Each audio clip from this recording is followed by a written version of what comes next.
Okay, we're live. Let's see if everything is working. I see a black screen, which is not very good. Oh my god, why? Oh, okay, it works. I can hear myself from the phone. Hopefully, everything from the game is on. And I need to put a little warning on screen. Just give me a second, because I've recovered from the flu for the most part. But for the most part, it's not 100%. And so there is a small warning that I need to put on screen. There we go. There will be occasional coughing today. When it does happen, I will try to tilt my head away from the microphone. But there is no way I will be able not to cough for the next 3 hours or however long the stream will be today, because I had a very rough flu for a couple of days, and although I've mostly recovered, I would say 99% recovered, my throat is still having a few functionality issues that will hopefully be sorted by the end of the week. Hopefully. Now, where am I in the game? Why am I here?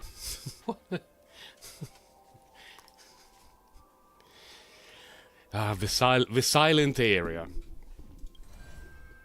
It's something that I hope MiHoYo will improve in their games, like the fact that some areas have barely any sound. I remember there was a background music in here. Please, play some music game. Is the music off? Because that's a possibility. No, so it was just being extremely quiet to bamboozle me while I was double checking the sound volume. So thank you, game, thank you. Okay, let's see what... I believe there should not be anything new going on today, right? There is only the Garden of Plenty, which is very important. Very, very important. I might do that to just now to get rid of it and to make sure that I do not forget it. A harmony... Well, we're getting the free Dr. Ratio, so might as well drop a couple of harmony... a couple of hunt runs. I have a few materials left over, because I've not built any hunt character.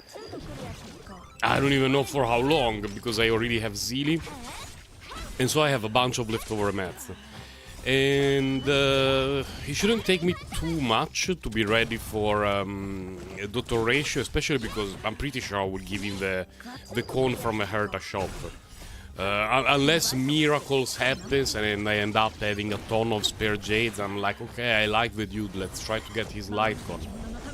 Hello, my Reverie. Welcome to the post-flu stream. We survived. Dr. Ratio will probably be stuck with the... I don't even remember the name of that thing. I gave it to Sushang like 6 months ago, and I have not played Sushang for 6 months. I remember there is a boat in the drawing of the Lightcon. That for sure. A boat that is green-ish with some shades of blue. But I don't remember the name. It should be okay for Dr. Ratio. Should be. He's not using her Lightcon, that's for sure.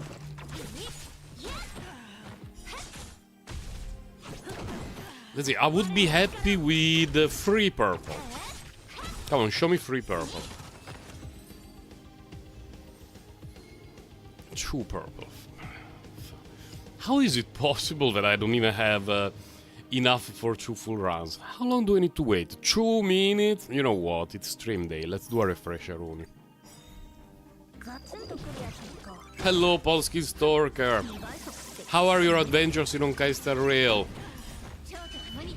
Have you managed to make it to the later stage bosses so that you can ascend your characters?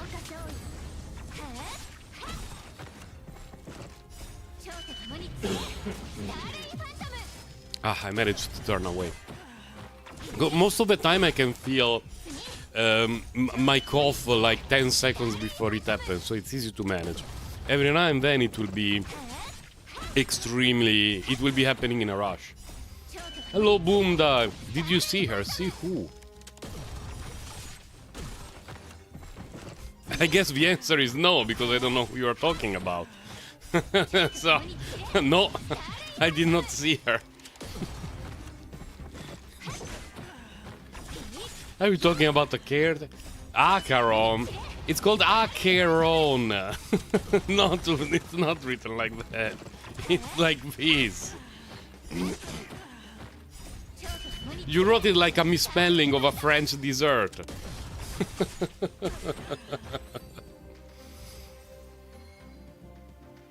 Double purple. Oh, okay.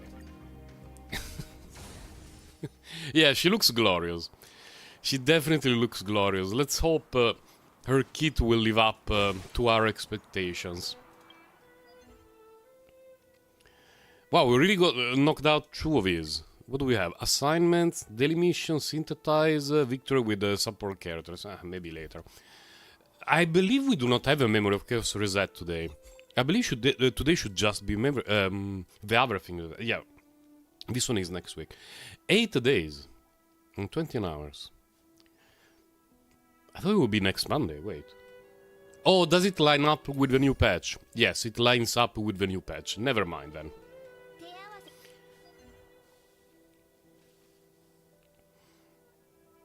Trying to make your characters work for your level. Well, that's good. Take your time. Take your time. Game is not particularly hard. Focus on the characters you have and those that you like, and you will be doing just fine. Yeah, she's going to be the Raiden counterpart. That's indeed correct. Now the biggest, the doubt that is going to haunt me for days. 7 or 8. 7, we have roughly a 0.2% chance of getting something better for Zilly. And pre-farm something for Sam if he ends up being released with a kit that is similar to the version that was leaked half a year ago. Although, MiHoYo, here we don't check leaks, okay? I'm just, making things up. Things that I saw in a dream. We don't check leaks here, of course. Anyway, what I saw online was that he would be dealing all his damage via normal attacks and skill, because the ultimate is a self-buff. So this will be perfect for Sam. Our option is keep farming here. This one is good for pretty much every DPS in the game. Borderline every DPS in the game.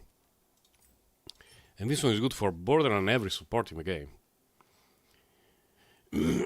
Yeah, that's unfortunate, Honkai Star. There are a lot of things that are locked behind completing quests. And like if you follow the game as it progresses, there is no chance you will be left locked behind, but if you take a long break, it can happen that you don't have access to bosses, areas, and events. Black Swan, there is a huge question mark on her. Again, it's something that I saw in a dream, so we cannot be sure. But she applies a debuff that then works a little bit like a damage over time. But when she applies it, it's not a damage over time, it's a debuff. So we don't know whether Black Swan will be working with Kafka or not. We have to wait about a week to 10 days until she's in beta to have a better idea. Because if she applies a debuff that is only a debuff, she's going to work very likely with Acheron. If she applies a debuff that is damage over time, she's going to work with Kafka. It could be that it's a debuff that also counts as damage over time and vice versa, so she can work with both, but we have to wait and see.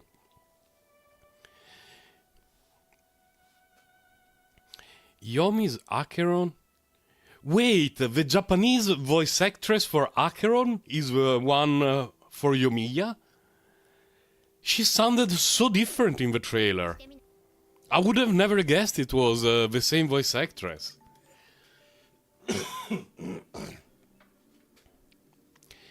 Yeah, fine, let's do... yeah. You loved her for 10 years. We don't really know it yet, Boomduck. There was a bunch of leaked kits half a year ago. So far, for the most part, they're still reliable in giving us a rough idea in what a character does. But those original leaks have changed a lot over the course of time. And in some cases it was just a matter of fixing numbers. But in some cases the kit changed quite a bit. For the most part, for the better. Like, most of those very, very old leaked kits have improved a lot. For every single character. The idea for Acheron is that she's going to be a Nihility character. Again, MiHoYo, it was a dream. I don't check leaks, okay? Wink, wink. She's a Nihility direct damage dealer who deals more damage based on the debuffs that enemies have. And so, in theory, she's going to work very, very well with Silver Wolf. In theory. She applies debuffs herself, of course. And could she work with Black Swan? We don't know. Because we do not know exactly what Black Swan kit is going to look like. Everyone has been assuming for a long time that Black Swan is going to be the 5-star that makes Kafka Gigabusted. I hope it's going to be the case, but to me the wording in the leaked kit of Black Swan is very, very suspicious. Annihility, yeah, a proper DPS. A bit like Silver Wolf, but more geared towards damage rather than debuffs or stuff like that. Silver Wolf becomes like that past Eidolon, I believe 4? Because our first Eidolons are support, and I think that 4 and 6... Yeah, 4 and 6 Silver Wolf becomes DPS. Probably one of the best DPS, single target. And Acheron should be like that. Random crew and 3-star blast? Nah, just give me the cash. But we shall see, everything could change. We don't know the scaling, we don't know how much the kit will change. It's a little bit early. Like, Huo in the original kit did not have any cleansing ability, and she scaled with attack, and she ended up being much, much better than the original leaks. Much, much better.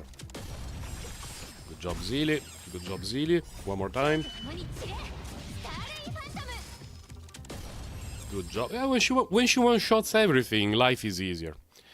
I can enjoy my existence on this plane when Zilly one-shots everything. No, she's going to be lightning. Acheron is lightning. I mean, they could change, but so far, although the leaked kits have gone through some changes, none of them have changed the element.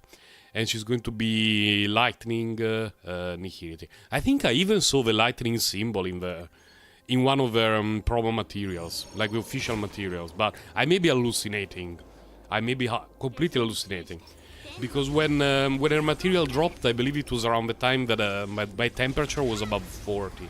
Well above 40. My flu made me reach 41 Celsius for the first time in my life. So I might have hallucinated a lot of stuff during the reveal of the characters. You're excited about adventuring? Some of the guys look interesting. They suffer a little bit too much from the chest window syndrome that it looks like every character in Penacony, every male character in Penacony will have. I hope that it will not be the same issue that Genshin Impact characters have, that every guy in Genshin Impact is tall, skinny dude, and every character... Oh my god, I love you so much, Champions Dinner, Cat's Cradle. And every guy in Penacony is dude with a chest window. I hope it will not be like that. You're enjoying Serval and Asta. And Sealy. Sealy, of course. I mean, enjoying Sealy is mandatory. Serval, she feels very good at the beginning, very, very good, but she loses a bit of value going forward in the game. So it's okay to build her a bit.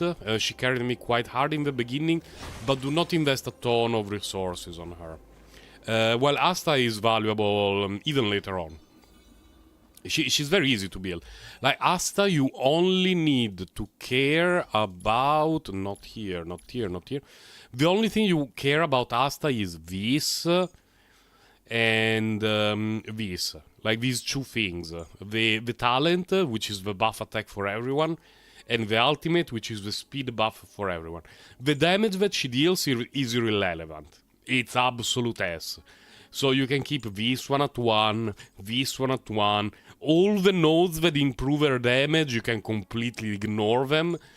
And yeah, some people, especially in the beginning of the game, were like, she doesn't deal damage, so if you unlock all the defense nodes, she's tankier, she survives longer, and yeah, totally worth it. For me, it's absolute insanity. It's stuff that only the absolute deranged would say. Like, this is a lot of energy worth. This is a lot of energy. This is a lot of energy. I'm not touching that shit.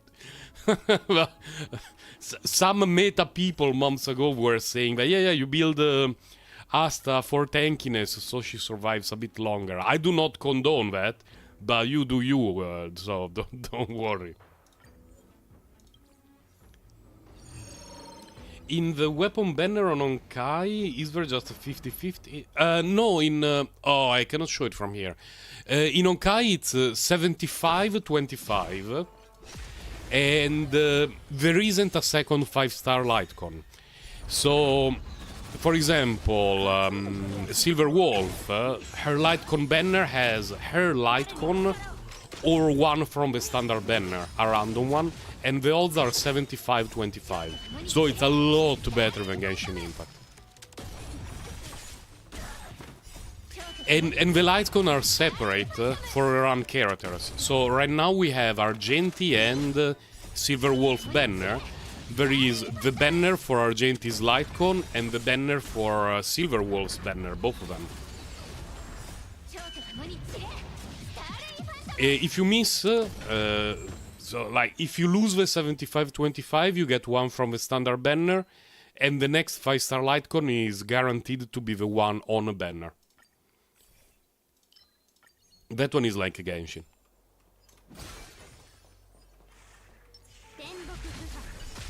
No, Fushuan, there was the Destructible next to you. What the hell? How could you do that to me? Did you see what happened? I was standing next to the Destructible, and Fushuan didn't touch it. Amaze, Gigabastard. I want to live in a world where I can get to run Mei and Eidolon 6 or at least 4 Shui. It would make me so happy.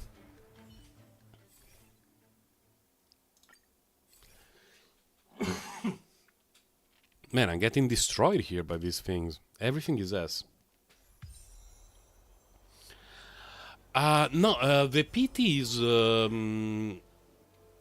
well, hard PT 80, yeah. It's 10 lower than the characters. So, soft PT starts at 65 instead of 75, and hard PT is at 80 instead of 90. So, getting 5-star Lightcons is much easier than weapons in Genshin. This is new. What is this thing?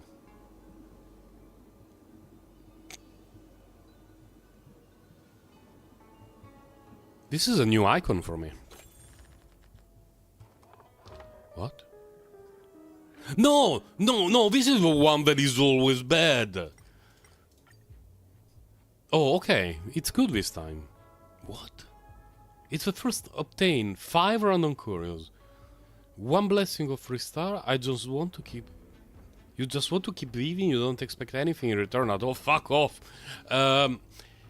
5 random curios or 1 blessing of 3-star. Let's go with 5 curios. That's good. That's irrelevant. That's very good. Irrelevant. Good, the whale curio. It's the first time that I see this this event. Odd.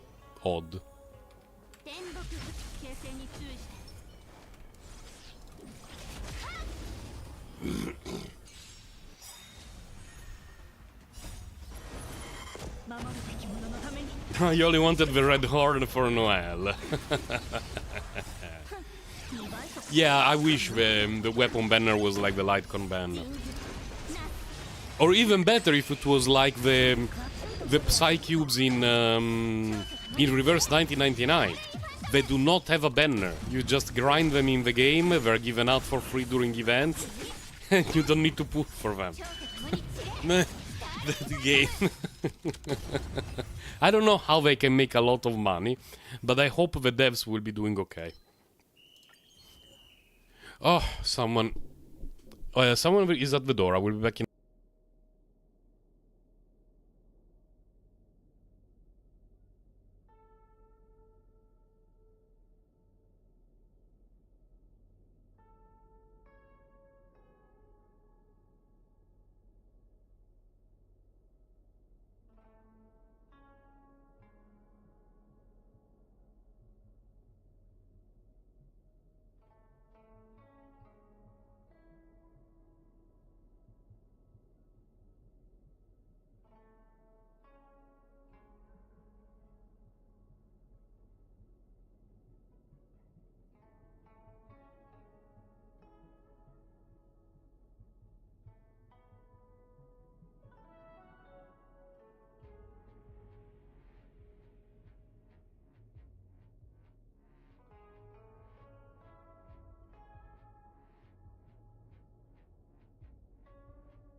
Okay, I'm back.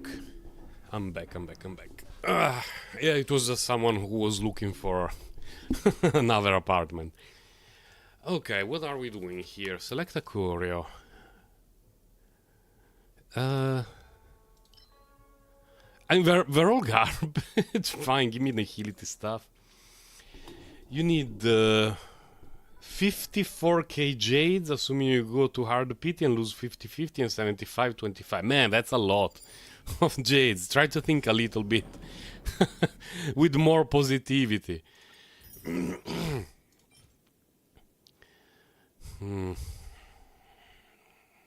Could have its uses. This one will not have any use ever. Let's keep going. Did the game turn off the music by itself? Nope.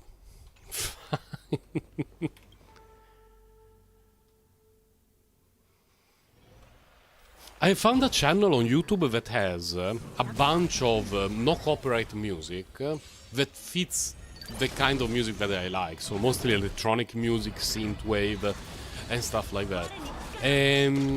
Unfortunately, well, for me, but in general it's a good thing. The guy makes a wide variety of electronic music, and some of it doesn't really fit me. So I will have to go through his, I believe, 300 songs one by one, checking which ones I like and which one fit and work well as a background music for streaming and YouTube videos, so that I can have some consistent music rather than hoping that MiHoYo will have music playing in the background while I'm playing. It doesn't always happen.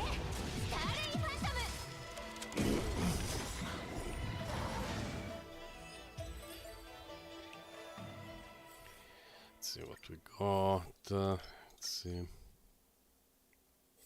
I got a physical damage orb yesterday that could be very good for Argenti, but it needs to create a second crit stat.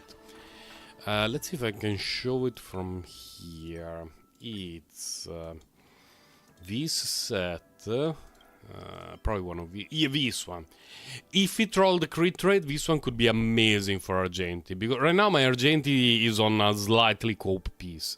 Like, I don't really need the speed, because he's always buffed by Anya, and he has 25 million speed, and so this piece is absolute garbo for him.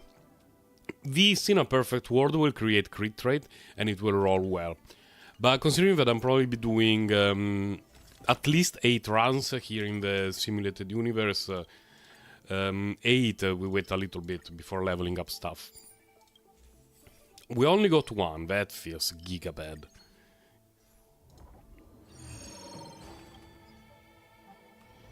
I've noticed that occasionally on the fight with Yanchin on autoplay, bad things happen. Very, very bad things happen.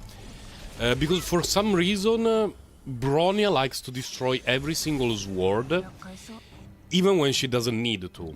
Like, if she just focused on the guy himself, he would die in no time. And instead she wastes 5 cycles and 25 million skill points hitting the swords one by one, dealing very little damage because the swords are extremely tanky. And also Silver Wolf always debuffs Yanchin. So Yanchin has 25 million debuffs, and on autoplay, Zilly will try to kill the unbuffed swords, which is less than ideal.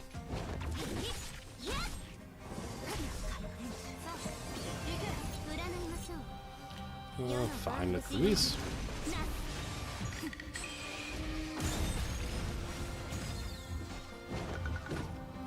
Going to use... yeah, fine.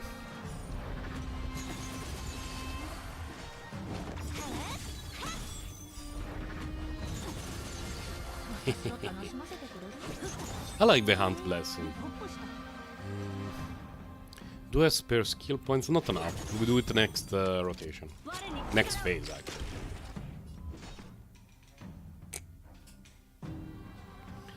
Firefly's Japanese name is the same as the name of a Genshin female traveler. Wow, I didn't know that. I guess we can take one of these down. Would be interesting. Any characters from 1.0 I should focus on? Yeah, they're really tanky, it was not enough, it feels bad, man. In terms of 4 stars, let's do this. And this. Definitely Tingyun, Asta. Let me check. Not this. From here I can only check mine because I'm already in combat. Okay. Well, after I get rid of the ultimate punching bag here, I will check my roster and I will let you know. The first 2 that come to my head are Asta and Tingyun.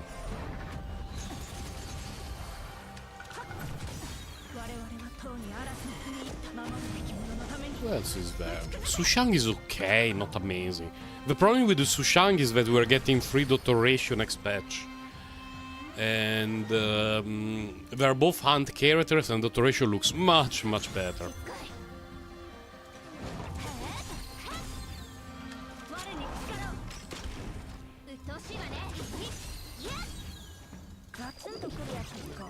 So this. Then the next one is Zilly, which is not amazing. Lights up. Oh! No, at 1%! Death by a normal attack. Fuck off, Yanchin.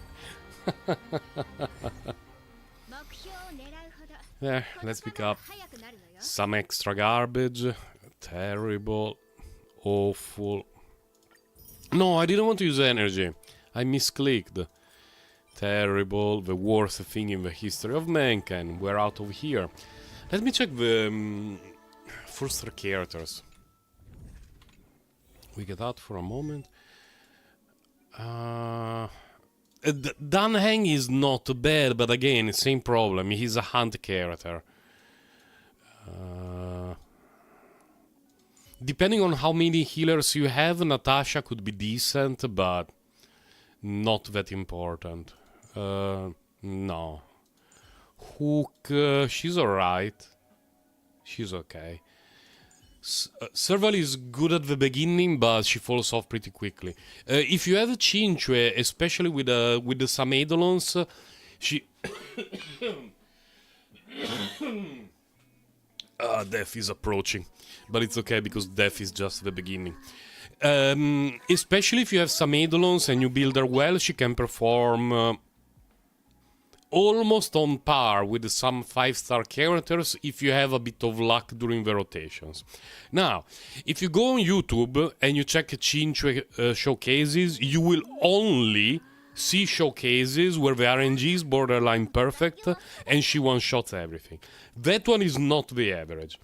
Then you will go on Reddit and you will check what's going on with Chinchue. And they will tell you, oh, I have done the math. On average, Chinchue is excellent. No. On average, Chinchue is okay. When you are a bit lucky, she performs incredibly well. But then you also have runs that are completely have to be thrown in the rubbish because of bad RNG. So part of the Chinchue experience is extremely frustrating. Part of it you feel like a god. Part of it is okay. And especially if you are lacking DPS, damage dealers that are, you know, very beefy, she can be a very worthy character to build. I have not touched the mine in months because I value my time. And I don't like to restart a run just hoping that the RNG will be good. And I absolutely despise the YouTube showcases of Chinchue. They are misleading at the very, very least. Because everything that you see with the Chinchue is... where is the outer key? Is this one the outer key? Where does it mention the outer key thingy? Oh, come on.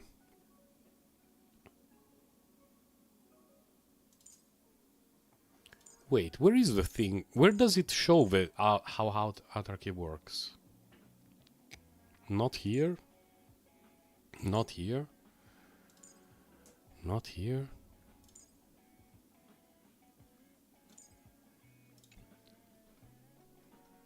What? I cannot find the description of outer key because it's not an eidolon. It's part of her kit. Where is outer key? Boosts the thing, draw jades, okay. Deals quantum damage, okay.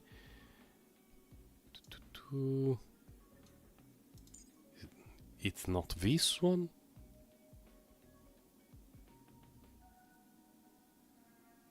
Is it cherry on top?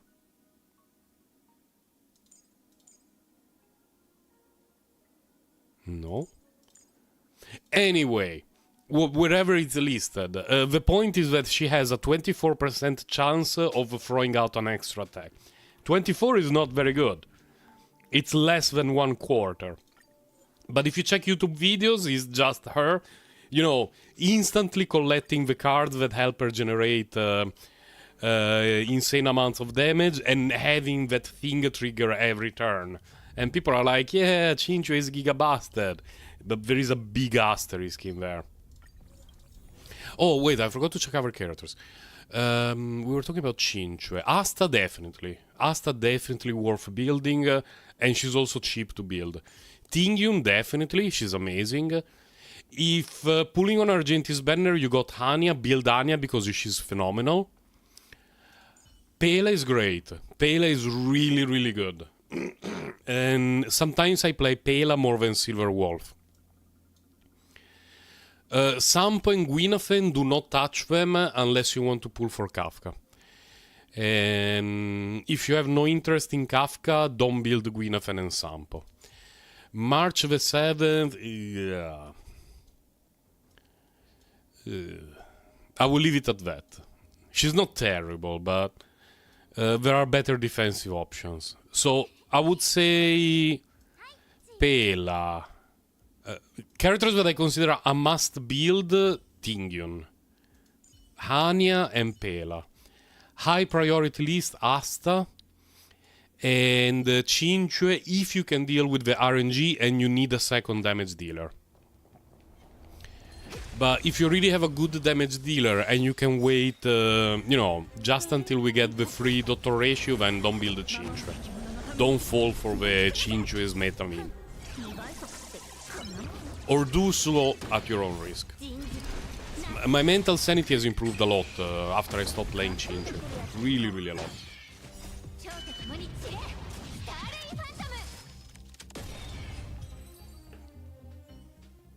But I'm still glad that I built her, because for the first couple of months of... Oh my god. for the first couple of months, I was lacking a second damage dealer because I skipped a lot of banners right at the very beginning. And Chinchuan performing so well on a good run allowed me to clear stages of a Memory of Chaos that I could not clear with just Serval and Aver. Kawaii Potato, hello, thank you. I'm glad to see you and thank you for your support. I didn't get a notification, by the way, for your membership. I didn't get a message, a notification, nothing. I just noticed it a few days ago when I checked the membership app and I was like, yeah, Kawaii Potato, let's go. Yeah, we have recovered. More or less recovered. Just my throat is still a little bit in a questionable situation, which is the reason why we have... wait, where is it? It's the reason why we have this banner, you know. I will try to always look away from the microphone when I have to cough, but every now and then there will be no way dodging it. I can actually have a thing for the throat. I'm doing a hunt run. Can I get some hunt blessings? Apparently not. Base the fisherman friends. They're my favorite candies, so to speak, for the throat. Especially the mint ones. They've always helped me a lot. I remember when I was a little kid and I tried them for the first time, they were hyped as something that could destroy you. And that only the strongest of kids could handle. And so one day one of my classmates in elementary school brought a pack of fisherman friends, touting it as something that, look, if you can handle this, you're a real man. And every kid was extremely worried about trying one, because, man, how strong are they going to be? And then everyone had them, they're just candies with mint, like, what the fuck, my dude. that kid was such an idiot. It's not a barbecue potato chip. It's well, you're a kawaii potato. Let's say it's a barbecue potato chip. It's going to be upgraded over time, by the way. It's the logo of the membership. And try to use one of the membership emojis, see if they work. You know, these. You should have access to them. I just want to double check that everything works, because if you cannot use them, it means that there are some YouTube shenanigans going on, and I need to fix it.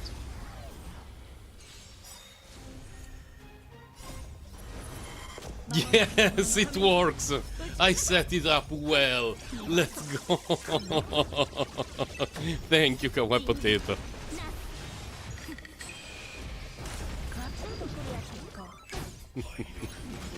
Yeah, I want to add some more emojis as soon as we have more members. Because it's a bit like Discord. In Discord, when you have a bigger channel, you can have more emojis. And on YouTube, when you have more members, you can have more special emojis. And I have some from my Discord that I like a lot. But it will take a bit of time. I would like to point out I still have not seen many hunt blessings here. But if we trade hunt blessings for good relics, I'm okay with that. This one is terrible. This one is the worst thing. Let's keep going.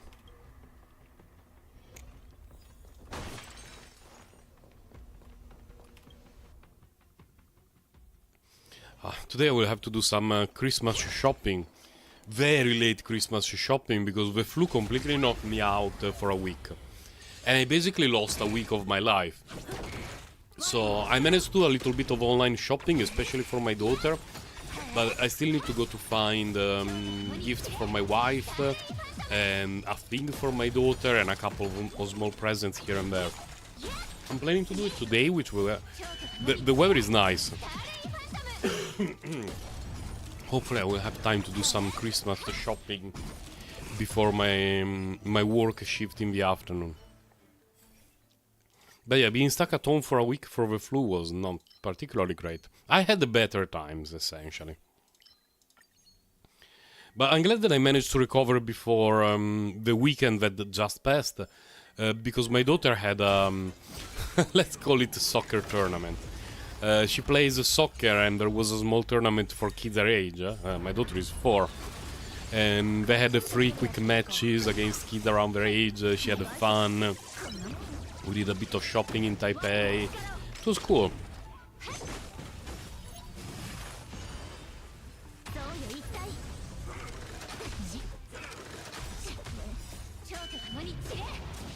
She didn't play particularly well.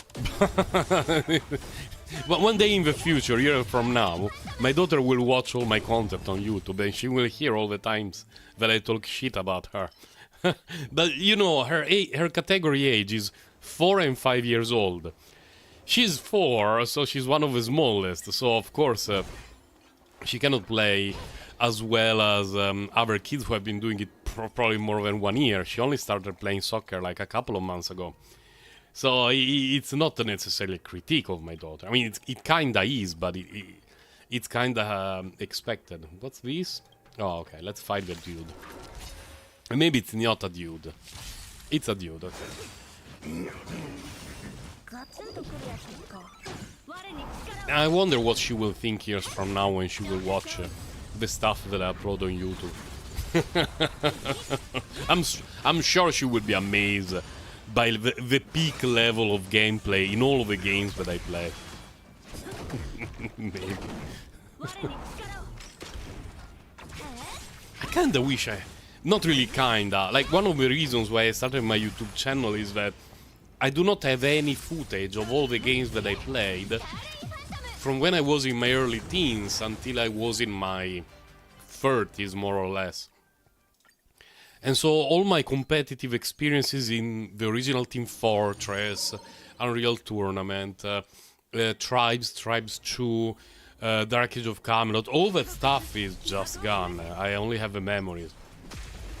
And so one day my daughter will ask me, Sir Grindalot Daddy, what were you playing when you were young? And I will have to, you know, go on YouTube to find other people's videos of the game to show her. She's a little bit sad.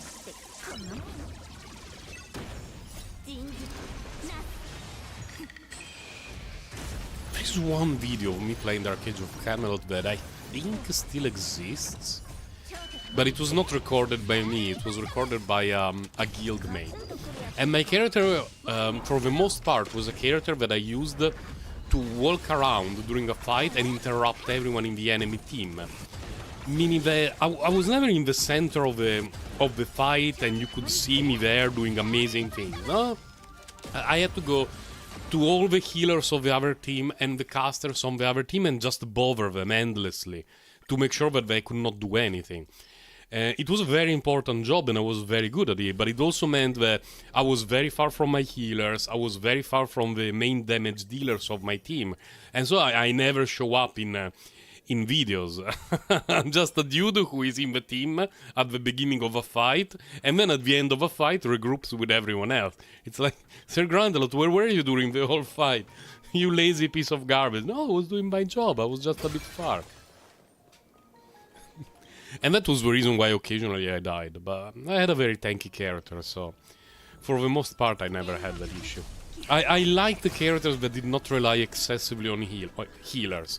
One, to avoid, you know, dying because someone is not paying attention, and one is also that if you're playing with a good healer and your character doesn't need healing, the good healer can focus more on characters who need it. Random rewards, one blessing that I do not need yet. It seems like a slightly cursed day. We didn't get any decent relic, the blessings are awful. I may end this run before meeting Yanqing, just because the blessings and curios are so pointless that the fight is going to take 25 hours. It's not going to be a particularly fun time. Is this the boss? Yeah. Boss, yeah.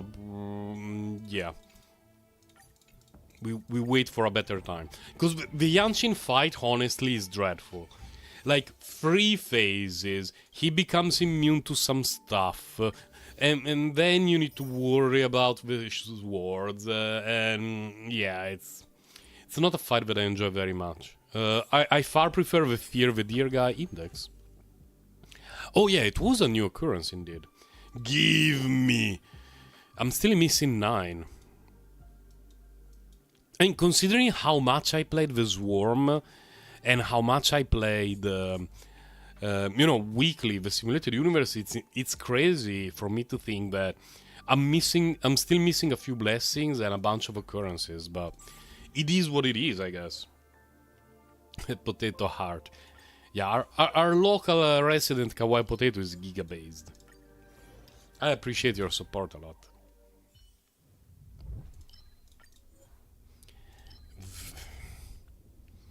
Everything is off. I mean, the one that I just got is not bad, just I don't need it for simulated universe.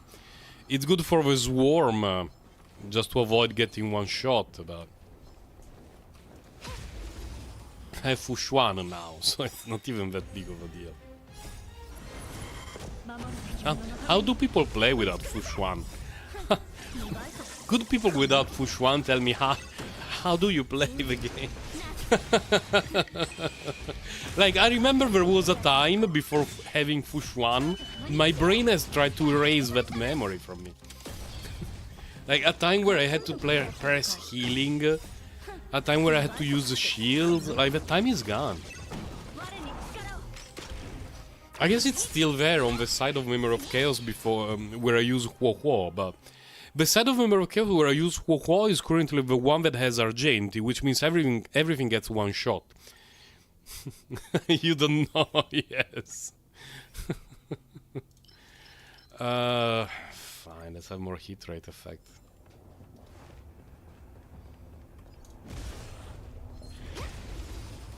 I mean, I'm sure that the next preservation characters we're going to get will be a bit similar to Huo. You know, providing team buffs or debuffs on the enemy, or being able to deal damage, because Fushuan doesn't deal any damage. To make up for the fact that you cannot replace Fushuan in a team and feel better in terms of defense. You can replace her for something that is more offensive oriented, let's say. That right now is not even there. Some teams definitely prefer Huo, of course. But in general, if you want a team not to die, you pick Fushuan. Give me a good courier. That one is not very good. You bloody haha.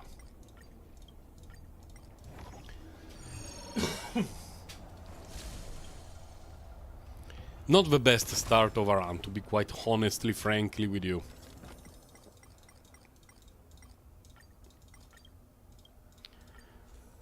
Auspicious star? Yes.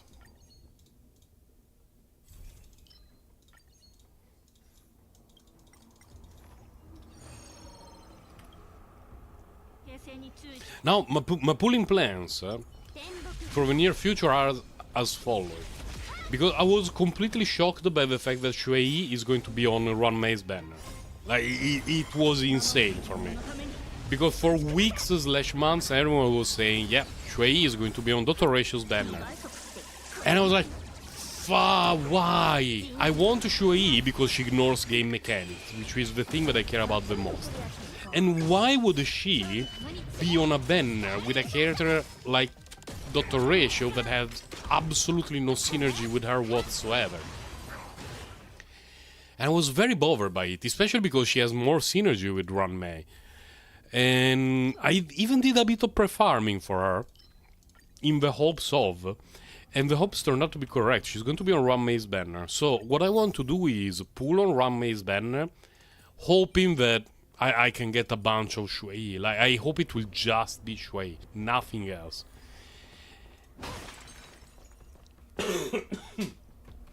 Oh yeah, Kawaii Potato, you are a follow-up attack main, so when we mentioned the free Dr. Ratio, I immediately thought of you. I was like, man, this is going to make Kawaii Potato so happy. Because now you can either go for his Eidolons if you want, or you have a much easier time to get his Light Cone, or you can just give him whatever you have and use Jade for something else. It's really, really good. And I will definitely pull on Run Mei's banner. If I get Run Mei, good. If I reach, if by some miracle, it would be a miracle. If by some miracle I get Eidolon 6 Shui before getting Run Mei, I may consider not pulling for Run Mei and just wait for the 2.0. Because I like Ruanmei's kit, and I think that I would play her all the time with Himeko, which would make me happy.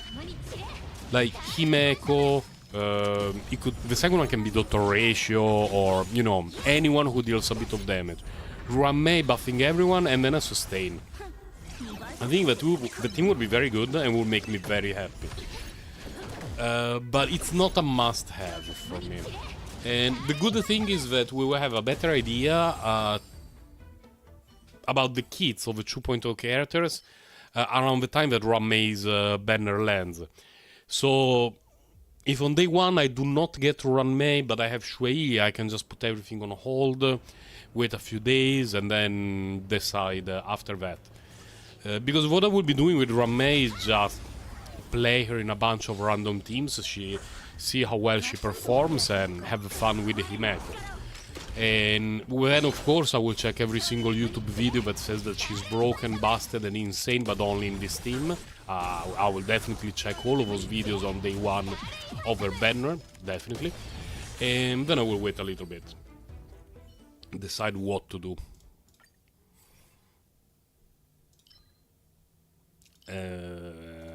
Everything is terrible here. Second half, I'm definitely not pulling for Kafka's Eidolons.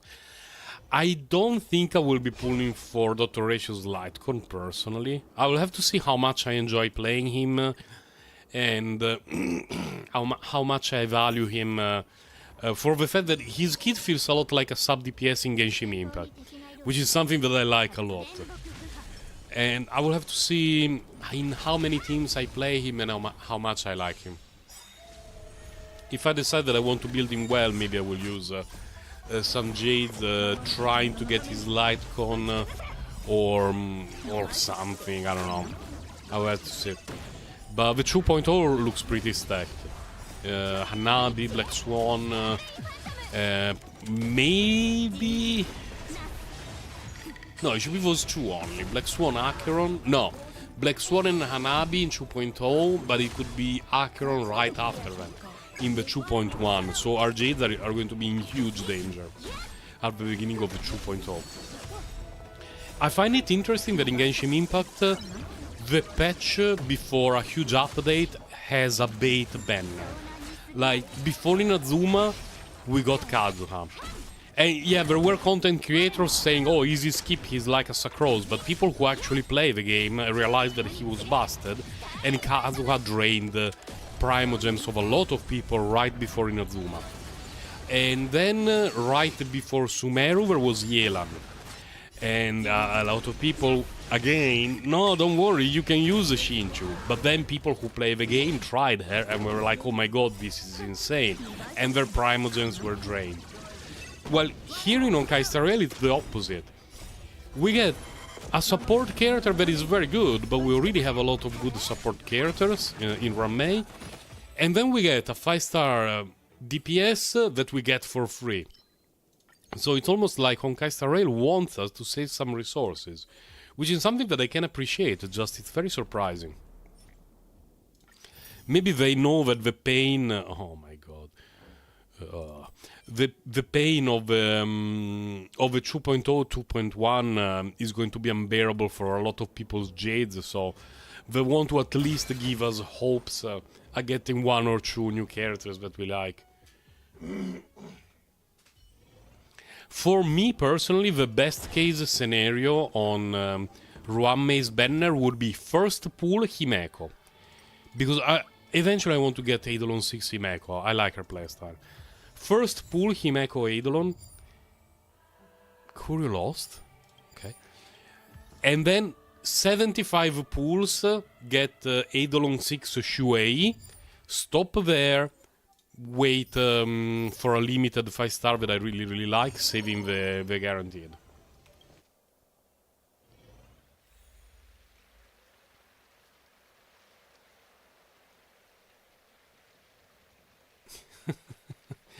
Yeah, thank you, Mr. Kappa Psi. I'm feeling quite a bit better.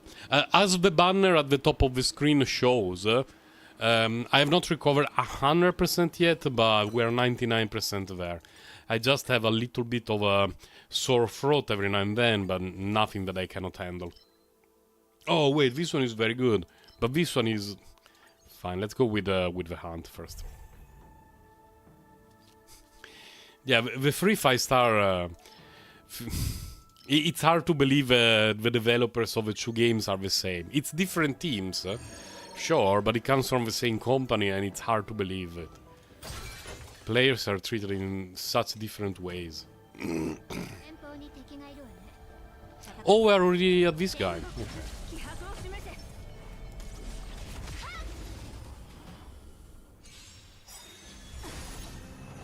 Let's see if taking him down on autoplay we get a slightly better RNG.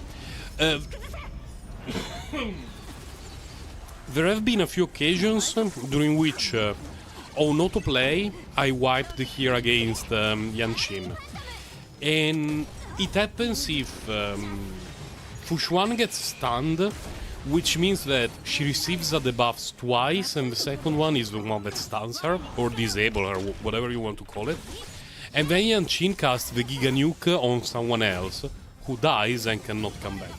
If the one who dies is Silver Wolf or Brawny, it's not usually a big deal. But I had one run failing because the one that was killed was Zeely, which should not be happening. She's a hunt character with lower aggro threshold. But it happened that I completely refused to finish the fight manually with Silver Wolf.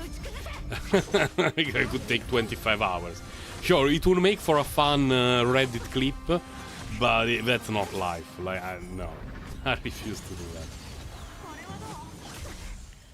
We're on phase 2. Yeah, this is when Seely goes insane and she really wants to get rid of the sword before taking down Yanshin, which is extremely annoying.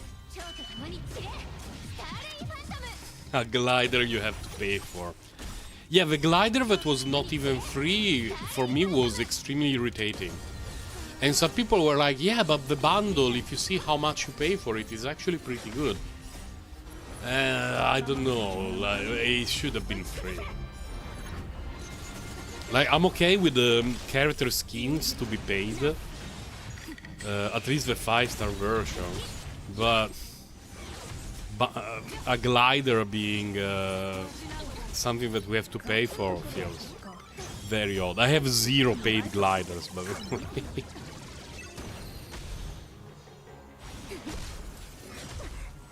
I remember the one for the concert, the one from a couple of years ago.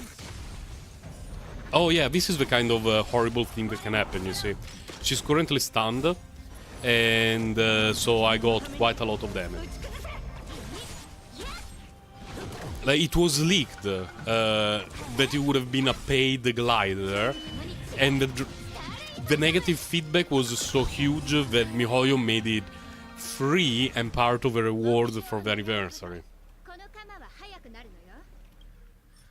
Yeah, he's a very cool character. Follow-up attacks triggered by other characters, meaning that he can work as a...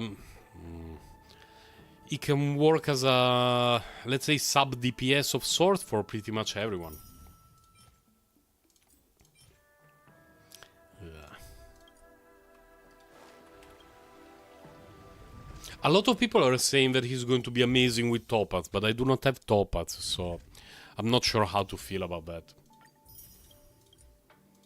Like, I cannot give a feedback for that, is what I meant. Because maybe he's going to be gigabusted for Topaz, but I don't have her, and I don't like to make comments regarding characters that I do not have and that I have not played.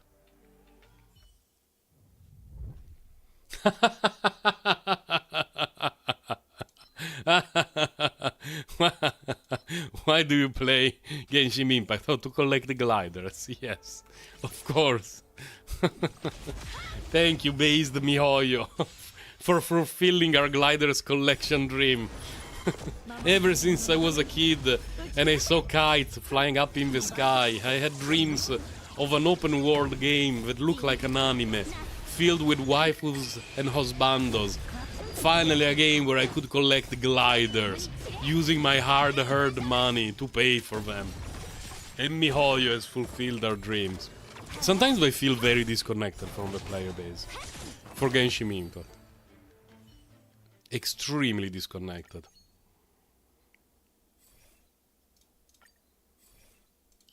And the excuse of, oh, they're making a ton of money, so they don't need to be generous, doesn't work. Because currently the gap between Genshin Impact and Honkai Star Rail is not that huge. Like, it still makes more money than Honkai Star Rail, but the gap is not like $25 trillion to 1 million. No, it's like an insane amount of money on one hand and a crazy amount of money on the other hand. So that excuse no longer holds well. Yeah, he's skill point efficient, he works well with the buffers. So, because, what's her face? Topaz, she applies the buffs, it's going to be a very good duo, because both are working well together, they generate follow-up attacks, and that is going to be a crazy damage output for the team. In alternative, even Silverwolf should be very good. Because Silverwolf just by herself applies a ton of debuffs. Really, really a ton. Pela can apply a couple. No, not this one. No, not the one that bamboozles me forever. Everything here is bad, right?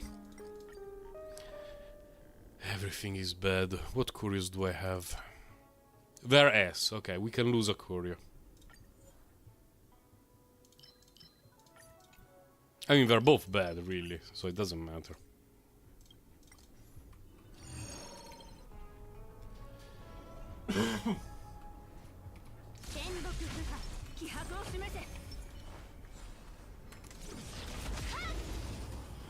I'm looking forward to the new game mode. Because what's sad about the Swarm Disaster is that after you clear it, there is no real reason to go back.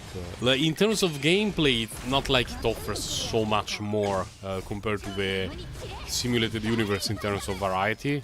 Yeah, it's a little bit harder, but not even that harder. It's mostly a matter of blessings and curios. And you do not get relics for clearing it, so sometimes it feels a little bit like a waste of time.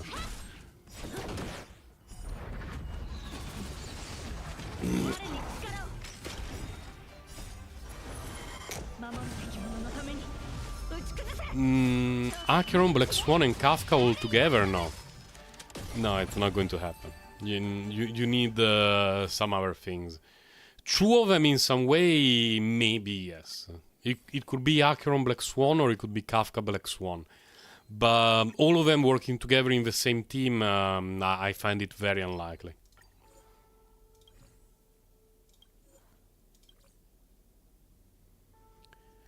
Oh, okay.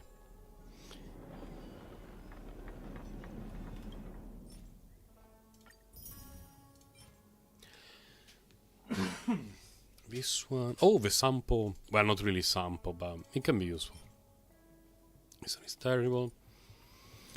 Yeah, there are really a lot of small quality of life improvements that could be translated, moved from one game to the other, but mostly from Honkai Star Rail to Genshin.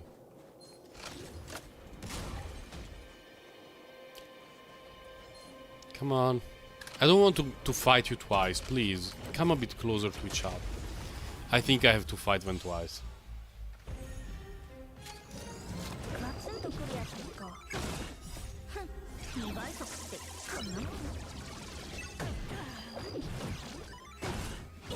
I remember that when there was the live stream, I was playing with my daughter with a car that has a cat that is fishing on top of it. It's very difficult to explain, you have to trust me on that. But there is a little car, on top of a little car there is a fish, and he has a fishing cane with a fish at the end of it. And I was keeping an eye on Discord because there was the Honkai Star Rail live stream going on. Oh my god. And people started to go insane, and everyone shared the 3-dot ratio thing, and my reaction was literally this. Like, I had to put down the car and I picked up my phone. And I was like, what? What are you talking about? Because I saw it and I thought that I misread, or that it was a joke from Reddit, or that I was, you know, the flu. Anything could have been, but not the free 5-star. That was literally my reaction. Like, I grabbed my phone with my daughter being like, Daddy, why are you checking your phone right now? We're playing. And I was like, yeah, but Dr. Ratio, what? Then, after confirming that it was true, I put down the phone. I went back to play with my daughter, but man, it was unbelievable. If I gave us a free selector for a 5-star on the standard banner, I would have been happy as well. I could have gotten my first Clara because I'm missing her, or another Eidolon on Himeko, would have been fine with that. But a limited one, wow. Well beyond my wildest dream. And it made me happy because Dr. Ratio, maybe I mentioned it earlier, was a character that I would have been interested in pulling for due to how versatile his kit is. But at the same time, he's showing up at a very bad time, right before patch 2.0 and right after Ruanmei Shui. Plus, the 4 stars on his banner are cursed. He is a hunt character, like, you know, Zeely, Topaz and the likes. And he has a self-buff that when other people attack, he triggers a follow-up attack that hits like a truck. So essentially you can put him in any team, and he works as extra damage that is triggered by other people. It's very, very good. Because you can really put him in any team, as long as you can fulfill something. Hunt Clara, well, Hunt Clara, you need Clara to be hit for her to trigger the counter attack. With Dr. Ratio, you want your other team members to do something, and Dr. Ratio does his own attack. Little bit similar to Topaz, like the same kind of off-field follow-up attack. Just different kinds of triggers, different kinds of buffs. There are some similarities in the kit, some differences, but for anyone who skipped the Topaz, pretty good. Let's see. Oh my god.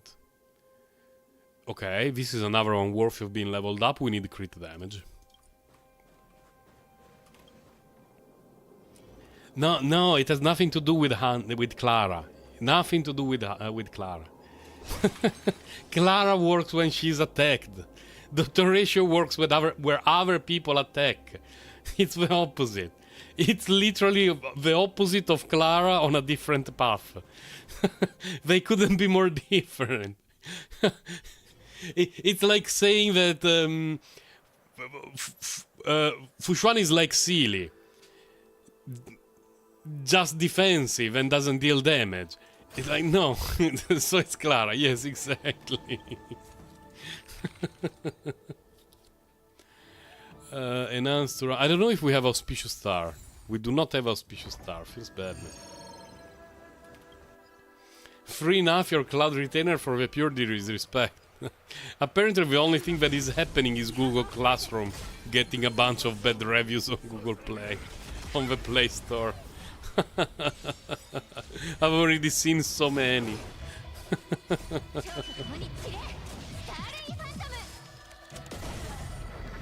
I feel a little bit of a redemption arc for Cloud Retainer, by the way. Because it looks like her kit is not exactly what I was hoping it would be, but at least she can be played with Shen. So I may still pull for her.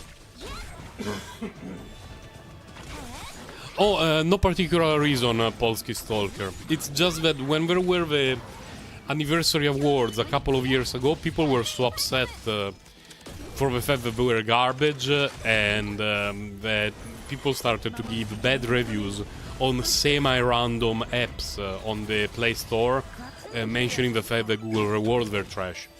And one of the targeted things was Google Classroom, I believe, and now it's Google Classroom again. A new silly for 600 gems. Oh no, the floaty things.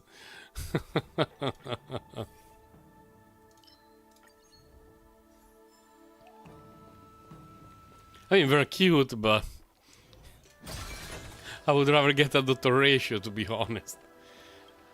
Let's level up some stuff, because I believe oral blessing are hot garbo. Really, really hot garbo.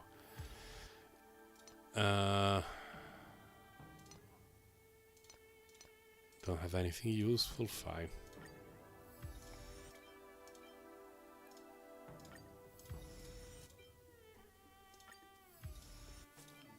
I will need to double check. Shen has own multipliers for a plunge attack, but I think they're not very good. Plus, she doesn't have self cryo infusion. It would have to be Shen, Cloud Retainer, Chongers, and someone else. And at that point, I would have Chongers doing plunge attacks.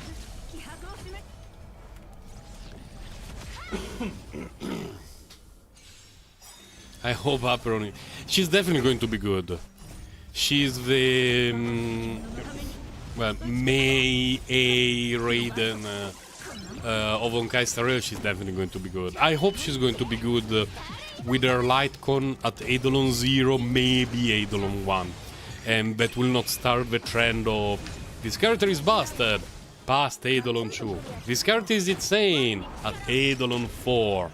Eventually it's going to happen. It's like that in every gacha game. We're not there yet in Honkai Star Rail. The early Eidolons are good, but there are few that really make a huge difference. Most of them in recent times. The first Eidolon for Ho is really, really huge. Without the first Eidolon, I find it difficult to play Ho, because she needs to do skill, normal attack. Refresh the skill, normal attack. Refresh the skill, it's a pain in the ass for the rest of the team. Whereas with Eidolon 1, the skill buff duration is extended by 1 round, and so things are a lot better for everyone. Why is Zilly almost dead? I mean, I'm not Omega concerned, but it's definitely source of disbelief.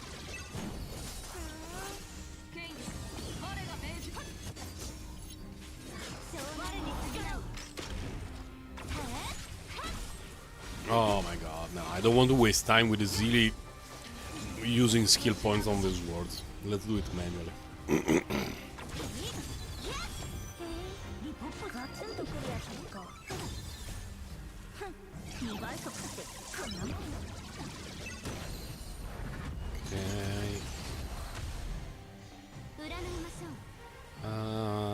The buff is not expiring with this.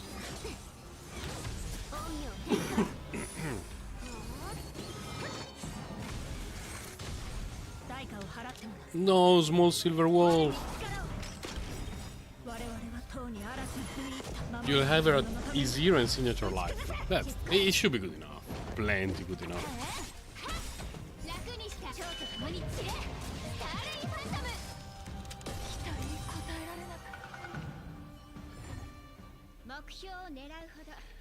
I'm saving just for Cloud Retainer.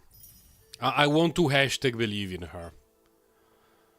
Quantum attack break from this set. No. Although, wait, Shui. This one is garbage. This one is garbage. Wait a moment, wait a moment. Before I forget. It was this set. Main stat quantum damage. Break effect, huh?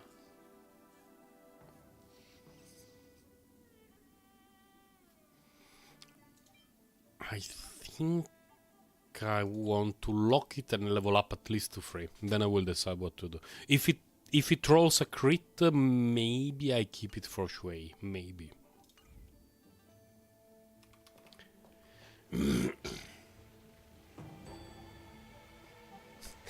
Yeah, we can make a full Archon team before we can make a full Harbinger team.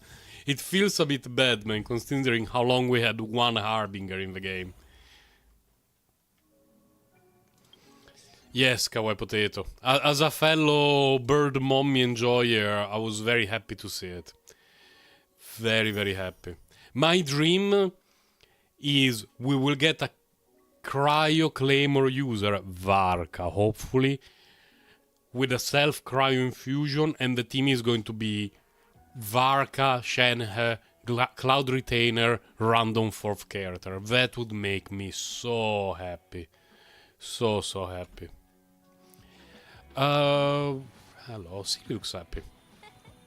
When Silly is happy, the world is a just place, so we go to the Giga Dragon to recycle all the hot garbo we got today and see if we can craft something decent. Giga Dragon is here. I always feel bamboozled by the fact that the new area is here before this one, which was released much earlier. Because in my head, the new areas should always be at the bottom. So it bamboozled me. And I'm also missing 3 chests now that I notice. Huh. Really? I'll have to look into that. Anyway, let's go to the Giga Dragon.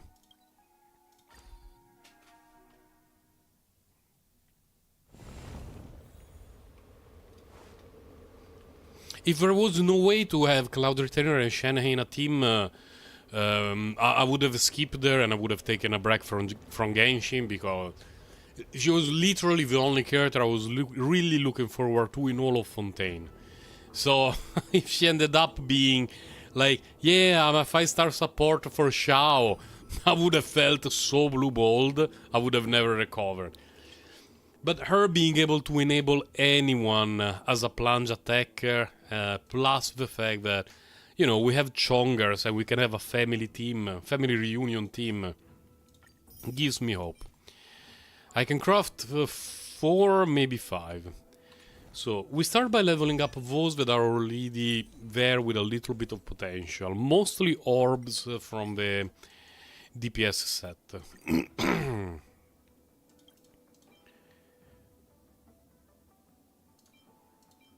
How does this one look like?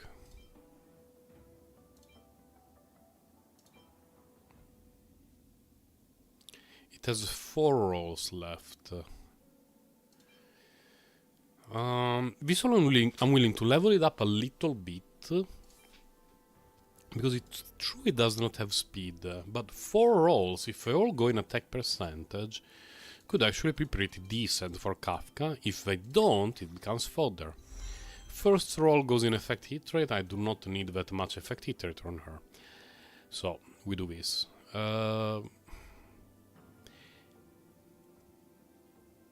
Is Acheron going to need effect hit rate though? Because she applies the buffs. You know what? Let's keep it locked. Let's keep it locked. Oh, here I have a bunch of garbage that I can use as fodder. Good. Crit or fodder? Fodder. Yoink. Please crit damage. Please crit damage. Please, miHoYo, crit damage.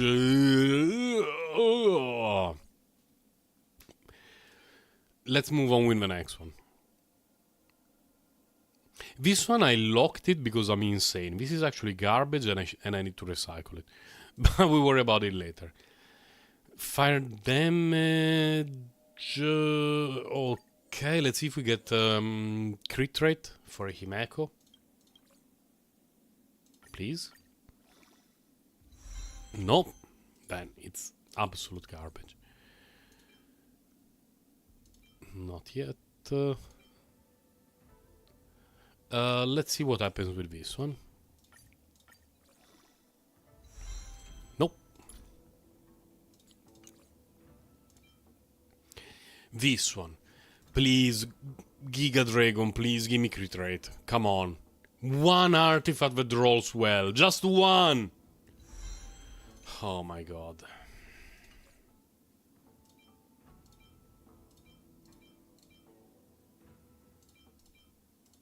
We have been completely BTFO.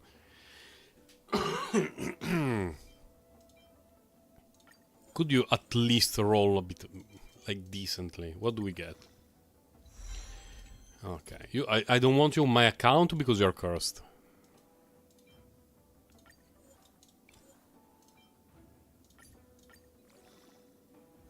Okay, that's reasonable. It's a stat at the very least.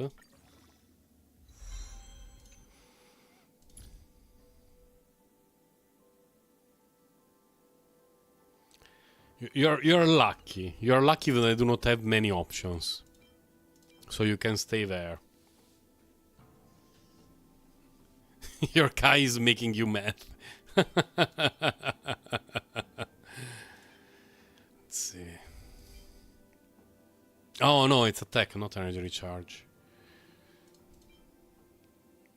This one eventually will be leveled up when we get a character who scales with hit points, but I have very big doubt that this is ever going to be useful. Man, if this one had attack percentage here, would have been so good for a bunch of characters. Do I have anything from the other set on which I spent all my energy to level up?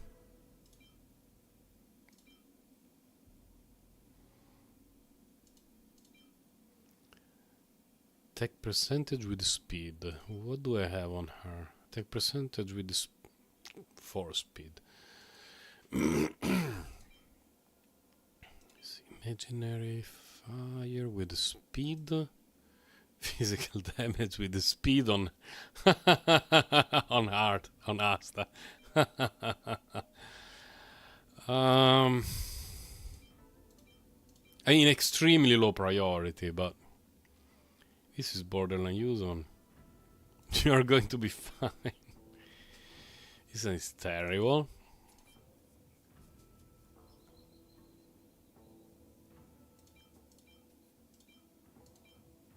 What do we get here as the last stat? Let's see. Flat attack is very bad.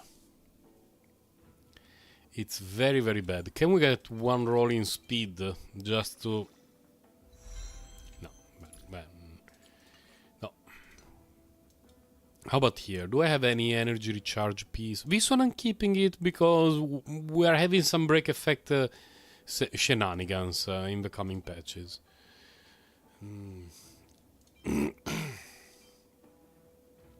Attack with speed.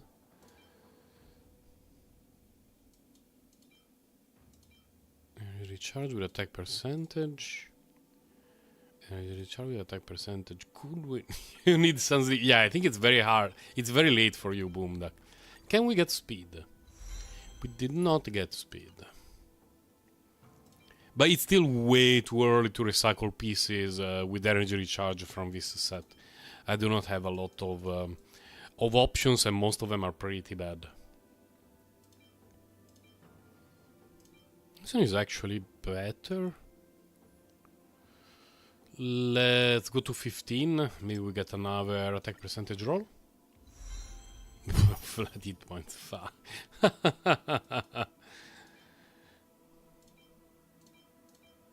This one is...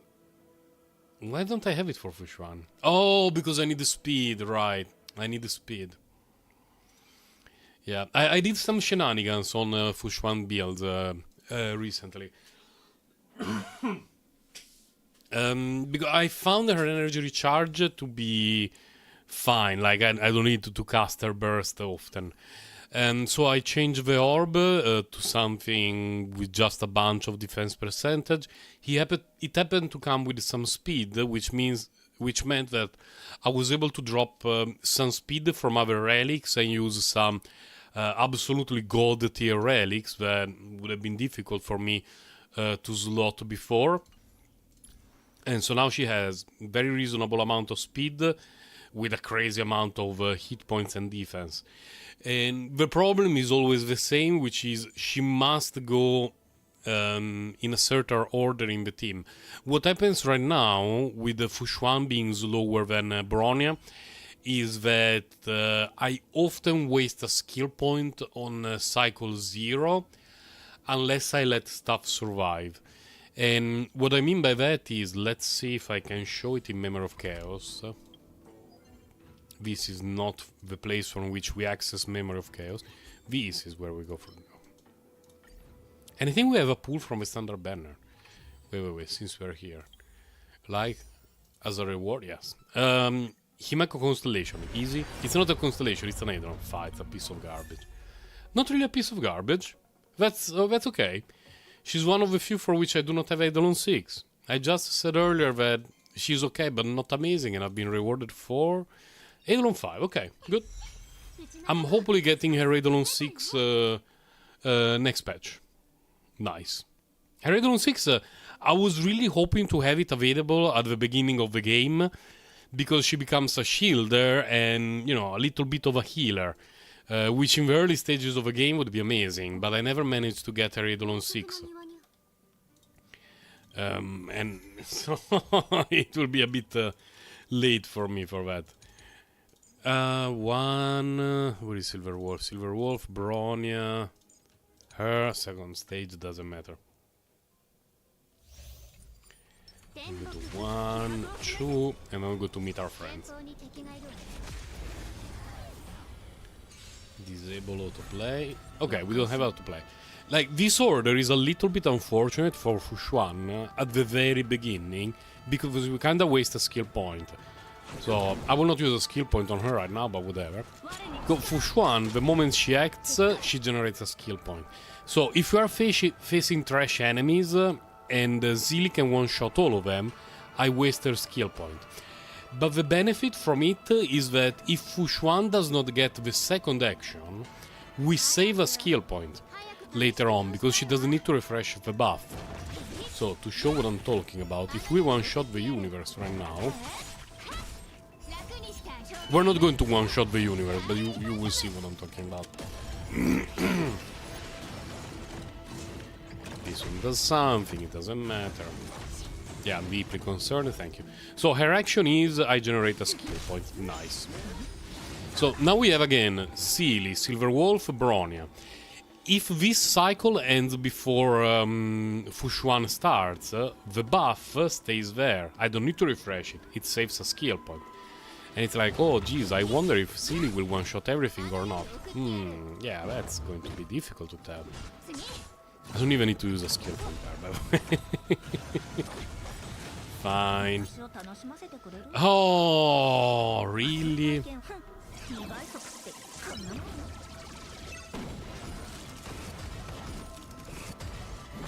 So, because of this happened, like, ideally we didn't get stunned exactly on Bronya, and we would have been able to do the thing.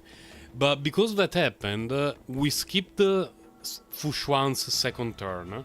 So the buff is still there, it did not disappear. She didn't have to refresh it, I saved the skill point. Now, of course, now, when it's her turn again, I will need to make sure that she gets a skill point when it's her turn, or we're getting heavily bamboozled. But you see, we're skipping a lot of her actions.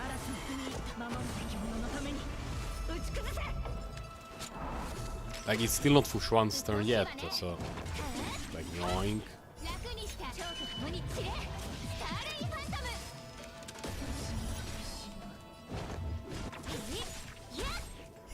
This one would have been borderline dead if I didn't want to make the first round end quickly and sort of waste her ultimate, by the way.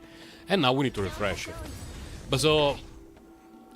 overall, it took a very long time before Fushuan was forced to use a skill point, which is very, very good.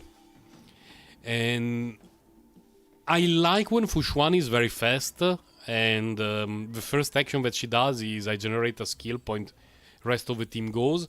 But I also like when she goes after Bronya, and she's almost guaranteed to generate a skill point on cycle 1, but more often than not she will skip her second action. At least in my team with Zilly. Hello Bronya, what the hell are you doing in here? Yeah, you're always welcome here, but what are you doing here? Hopefully I will have more time to get to know the crew. Where are we? I thought we were near What is it called? The Space Ligue. I hope one day the children of Belobog will have the same opportunity to witness the stars up close. I don't remember if I ever talked with her on the train.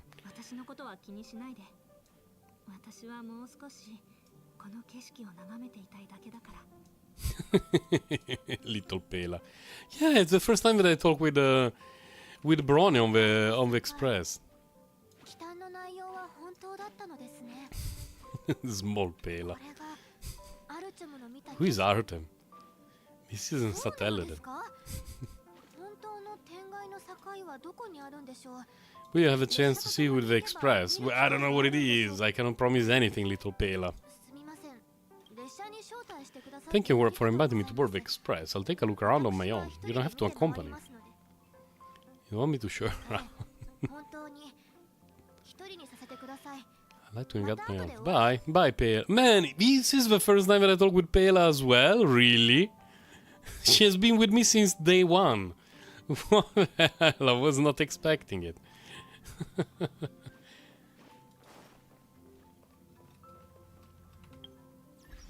So, what's the activity situation? Let me check. Go on assignment, we need to wait. Complete the mission. What's the daily mission? New tea is coming up. Fine, let's go to taste the slob from this guy.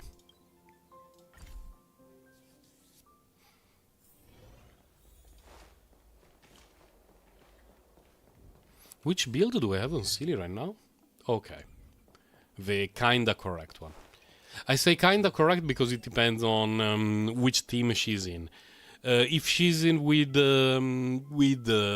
what's her face, Fushuan, this one is better. If she's without Fushuan for some reason, and it's usually for the memes, I need to give her a piece that someone else is daring to use. Why? No. Oh, okay, it's on Argenti. Argenti can use it. I'm fine with Argenti using this piece. Basically to make up for the loss of crit rate due to the lack of Fushuan.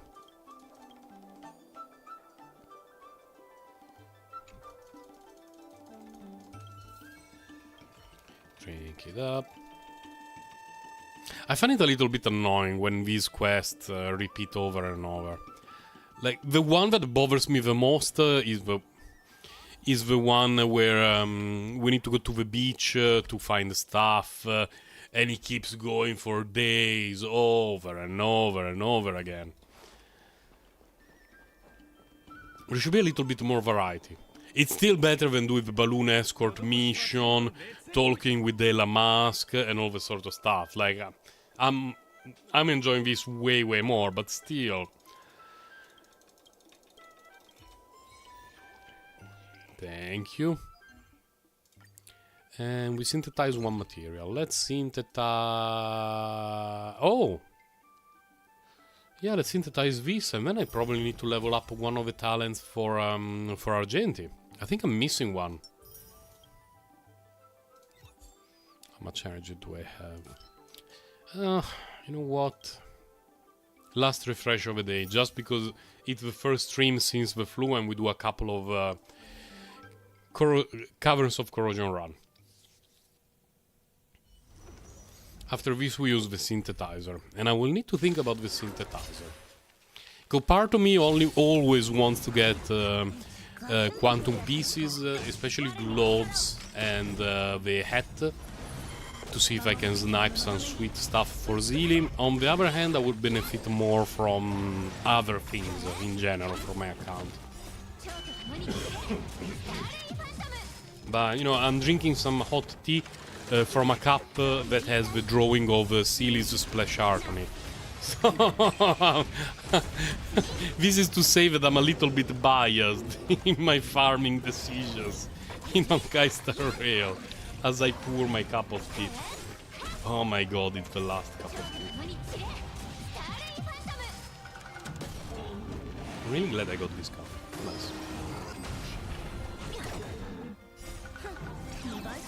I have to see if I have some new design. Because I got it from a shop that makes custom cups. and they pick some design that they like and they reckon could be popular, and then they try to sell them.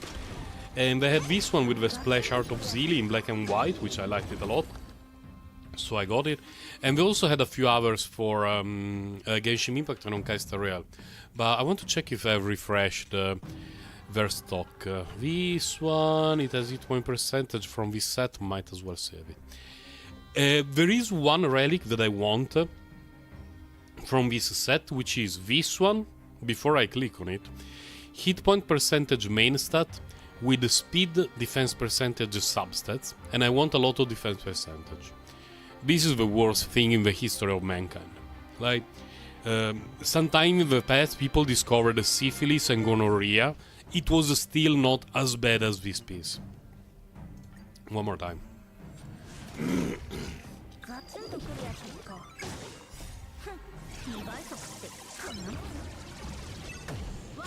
But it's all good, you know, it's fodder. We can use it to level up stuff, we can use it for the synthesizer.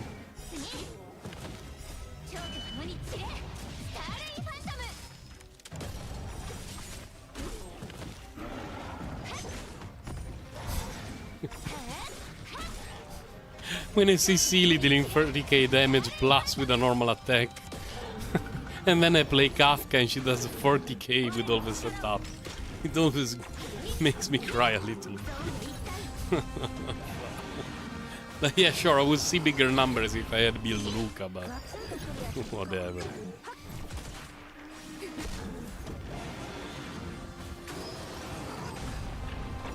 Oh, I took a lot of damage there.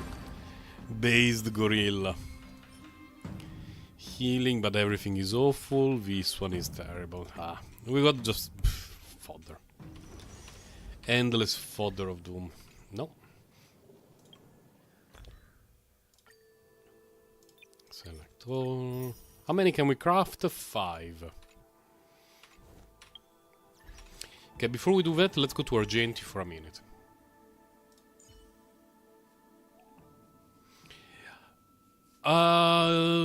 It's worth farming then when you reach, if I remember correctly, this one. Because at 5 you have the chance of getting 3 relics instead of 2, but the chance is extremely low. Here you are guaranteed to get 2 5-star relics. You can spend a bit of energy when you are at 3 if you are struggling a bit, but I would not recommend it. At 4 you can already start to dump some energy to get relics that you want, and then when you're at 5 it's even better. But back in the first few weeks of the game, a lot of people were holding out, farming relics, thinking that 5 would be a game changer, but it takes me maybe 10 runs, if not more, to see 3 relics instead of 2. So it's not really worth waiting that long. I would say if you have a bunch of fuel, don't drop everything when you arrive at 4. Save a little bit. Because, you know, this is clearly better. But it's not a night and day difference. What do we want to synthesize now? Well, there is something we can do. We start a poll. What should we ask the RNG gods to gift us with? Option 1, God Quantum Pieces for Zeely. Option 2, Rutilant attack percentage rope for Zeely. Let's add an option. What else would I like?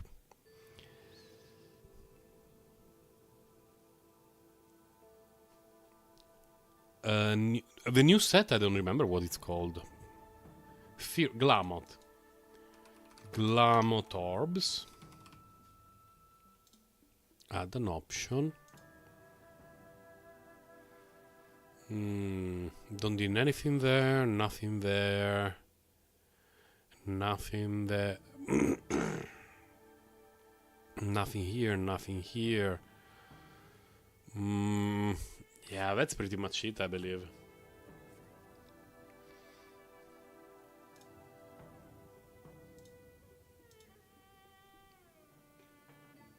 Don't need anything from the Keel set, don't need anything from Penacony support. Oh, Salsotto for Himeko. There. You can help me to choose, guys.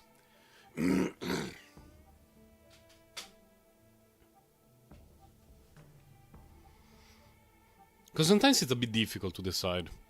It can be very, very difficult. Because at the end of the day, it's just RNG. So if you get trash, it's trash no matter what. And if it's good stuff no matter what, and it's going to be helpful. But very often it's difficult for me to choose. I currently have a lot of characters who use this set. I'm not sure what I will use for Dr. Ratio. The problem that I have for Dr. Ratio is... I think the pieces are on her. Yes. Usually when I play her with the Hasta. And because of that I use attack boots that are very good. And because of that she has literally 0 speed. I'm not so sure that Dr. Ratio will want 0 speed. Because he needs to be able to, you know, set up his things, his buffs and everything. You're already at 4, so you might... Yeah, you can use some energy very, very safely. And another option is to try to hunt for good speed boots, because I do not have them. Let's go to that set here. Like, my speed boots are... The best that I have are these. And then we have a hit point and defense percentage. So my Dr. Ratio is slightly doomed. Let's see what the poll says. The poll says 50% Silly Orbs, 50% Glamot Orbs. Oh my god. Pieces for Silly or Glamot Orbs. Well, we can do a bit of both. We can do a bit of both. We craft 2 pieces here. Oh no! Oh no! Okay, then let's try a couple of pieces here. Please. Okay, we can level it up. Come on! At least we can level that one up.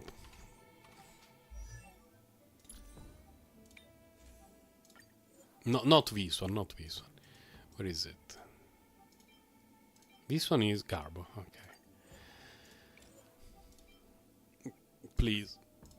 Come on! No, it's unusable. It rolled well, the second roll, but it's unusable because, you know, it has to face quite a bit of opponents when it comes to being a usable piece. And now that it has generated a second stat that is not usable, then it's pretty much GG for that piece. Any pieces that I need to finish leveling up, like what is even this?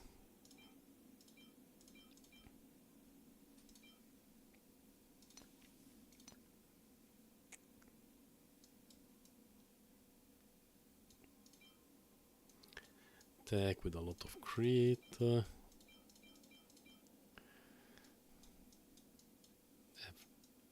No. Because sometimes I have chests that I level up quite a bit and then I stop because they start rolling poorly or whatever reason. This one is like, what? Excuse me. Very often I forget to unlock stuff that I should trash. Oh, this is another piece that I'm looking forward to.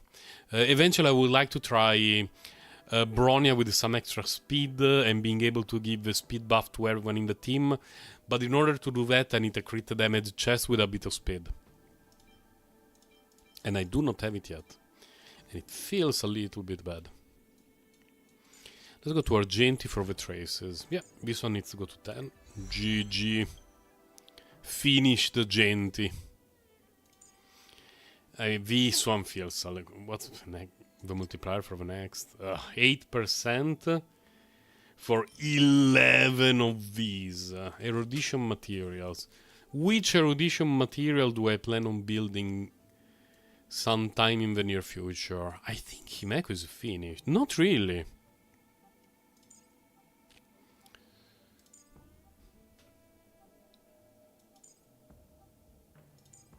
How many can I craft total? I can craft 17 blue, which is a total of 16 purple, which means I can only level up 1. And how is Herta? Where is Herta? Hello. 11, 11, 11. Yeah, Herta is fine. Herta is fine. Where Herta would be... Where would Herta be good in the current Memory of Chaos? Second half, maybe?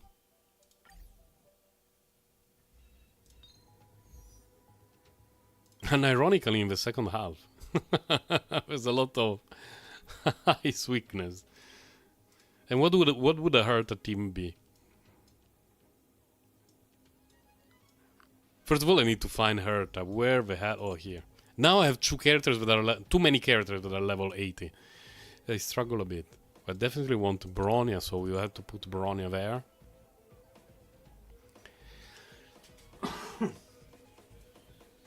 I don't know, maybe Tingyun Huo, something like this. Fine, fine. Yeah, okay, that one is good. Let's give her some good relics. Let's give her Argenti relics and see what she looks like.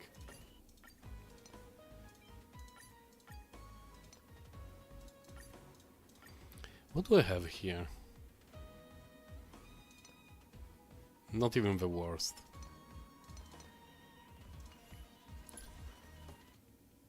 Yeah, very little crit damage though. Do I have a crit damage piece with a decent amount of crit rate?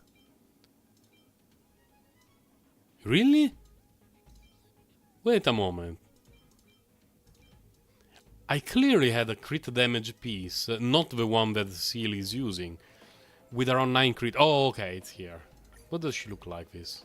With this? 61, 181.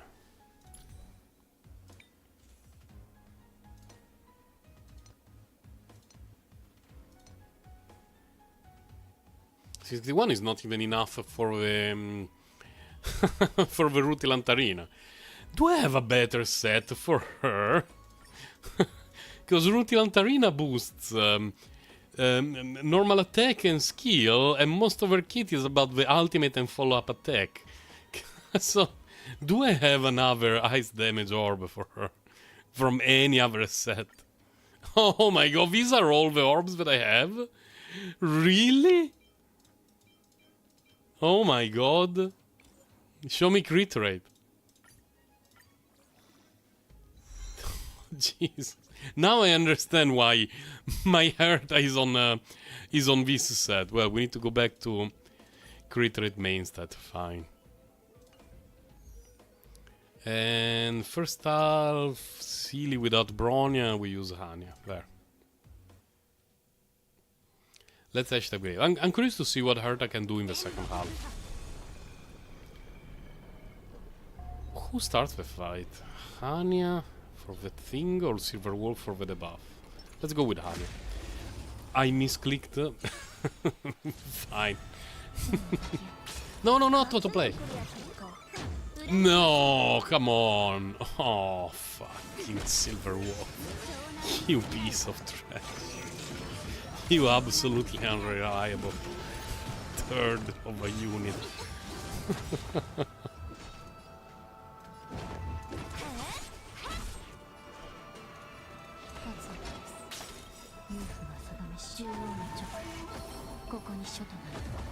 Yay, she's back.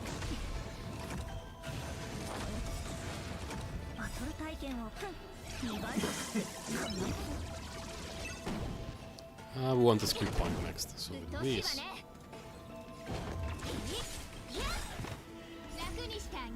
Okay. Considering that all my team is set up in function of Bronya, I really doubt I will be able to zero cycle without Bronya, without making changes in the... yeah, there is no way. In the setup of a team. Got Memory Code 7 done today, my work here is done. Wait, what about 8, 9 and 10 though? Kawaii Potato, don't forget. This.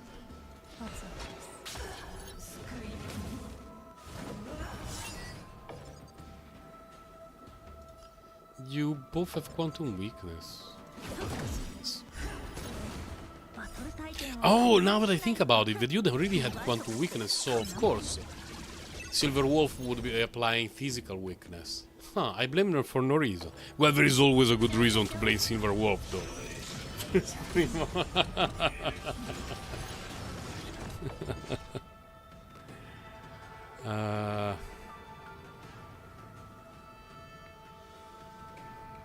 do this first. That was not a lot of damage, silly.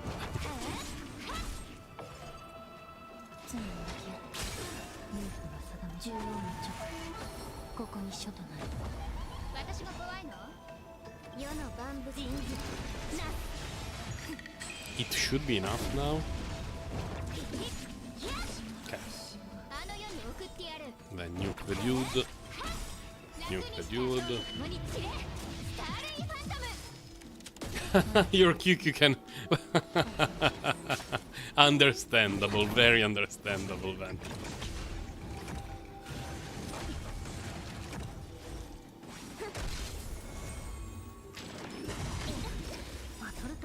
Come on, just let me go to the second half for her.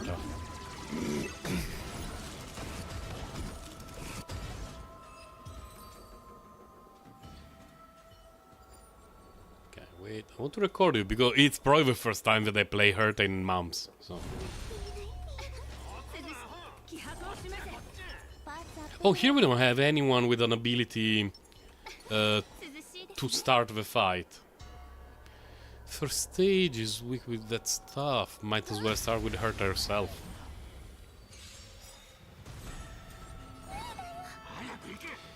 How is the rotation with this team? Well, we do this first no matter what. I need one skill point on Tingion. One skill point on Bronya, one skill point on her. So first round we need to do this probably here.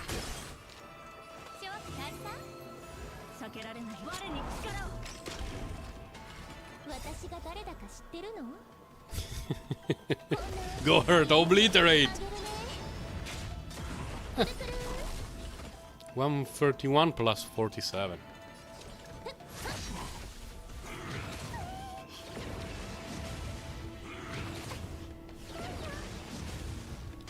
When is Navia's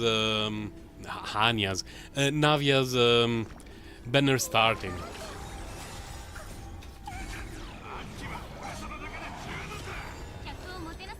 Then we do this here. Then we do this.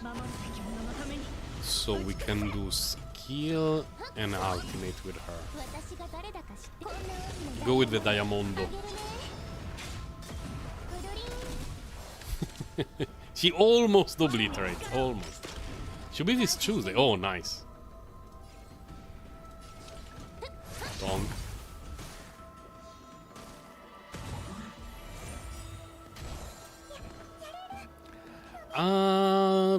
Don't want to use her ultimate right now. Do this.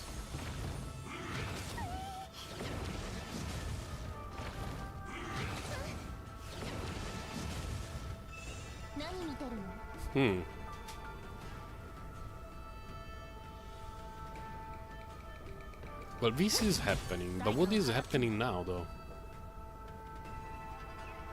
No, they put her on the other banner. Feels bad, man. Absolute scam. Well, if I use a normal attack, she goes out right after Huo, so we might as well use it. We can generate another skill point. We can generate another skill point. Then we bring her back. I should have used her ultimate first. Whatever.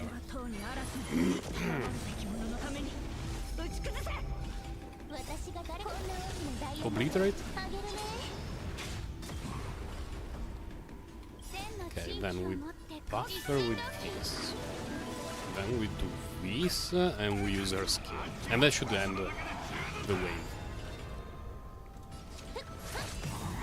Okay, good job. And then we have based and Argenti peeled. What are this side things weak to? Not lightning, that's annoying.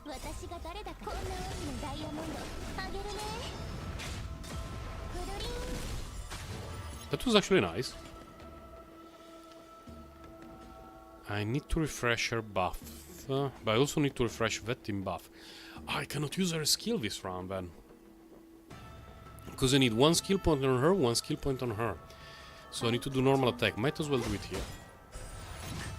I need to do this. And we need to refresh the team buff.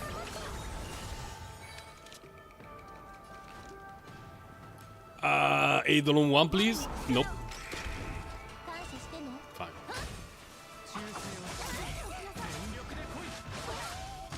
Ouch.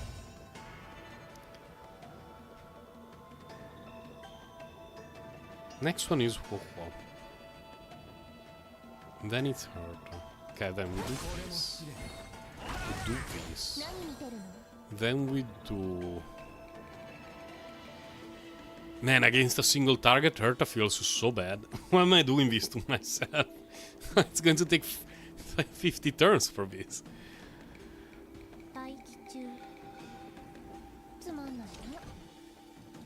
Let's do this now. You got the wrong redhead. But the wrong redhead is still a good redhead. Yeah, guaranteed Ranmei is good. You got a redhead that works very well with Ranmei, so all in all, it's not even the worst thing. Okay, this time it worked. So, we can do something like use ultimate now, then buffer now with the ultimate from Tingyun, so that next turn, when we have the ultimate from her, we don't waste too much energy on her. Man, it's 8% damage per elemental skill. It's less than ideal. Ah, I didn't see it expired. I should have waited. I thought Tingyun still had one round of buff for Herta.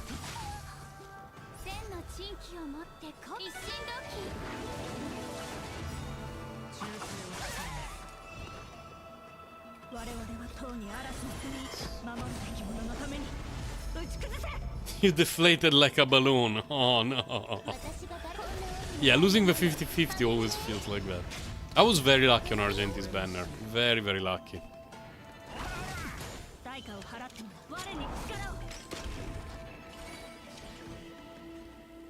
Next one is Tingyun. We can use normal attack.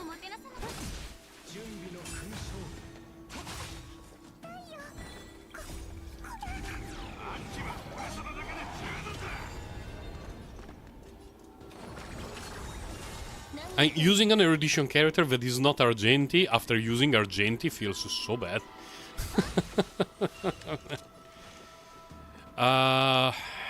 Raidon 1 just triggered, so there is no way it will trigger again. We basically just waste a skill point by using it. Might as well do this.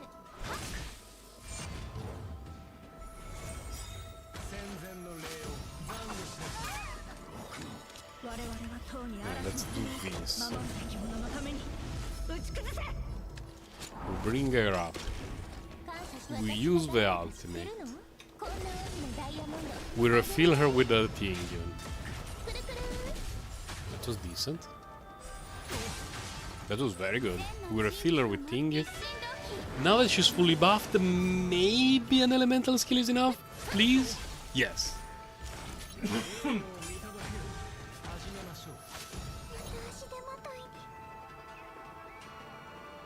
And I cannot use it right now because we need to refresh Tingyun's buff first. Do we want to do the AoE right after this? Or wait for the buffs to go? I think I use it right away.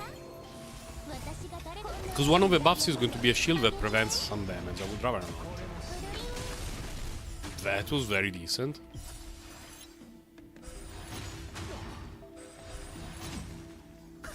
Hurt establishing dominance.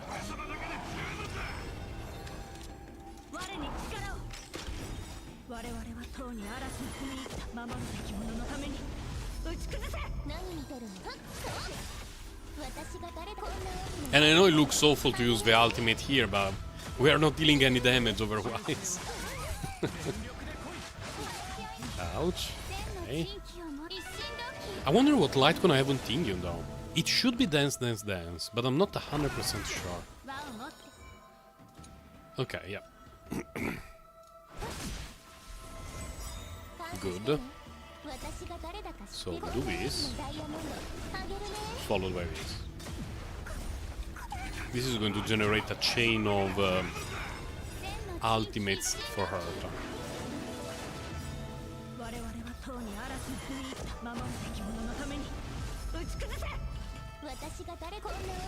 Could it be enough? Like this plus a skill? There is a universe in which it is enough. No! But we're very close. Yay! We did it! That was not even too bad. 4 cycles left. We used what? 2 or 3 cycles with the unoptimized silly team.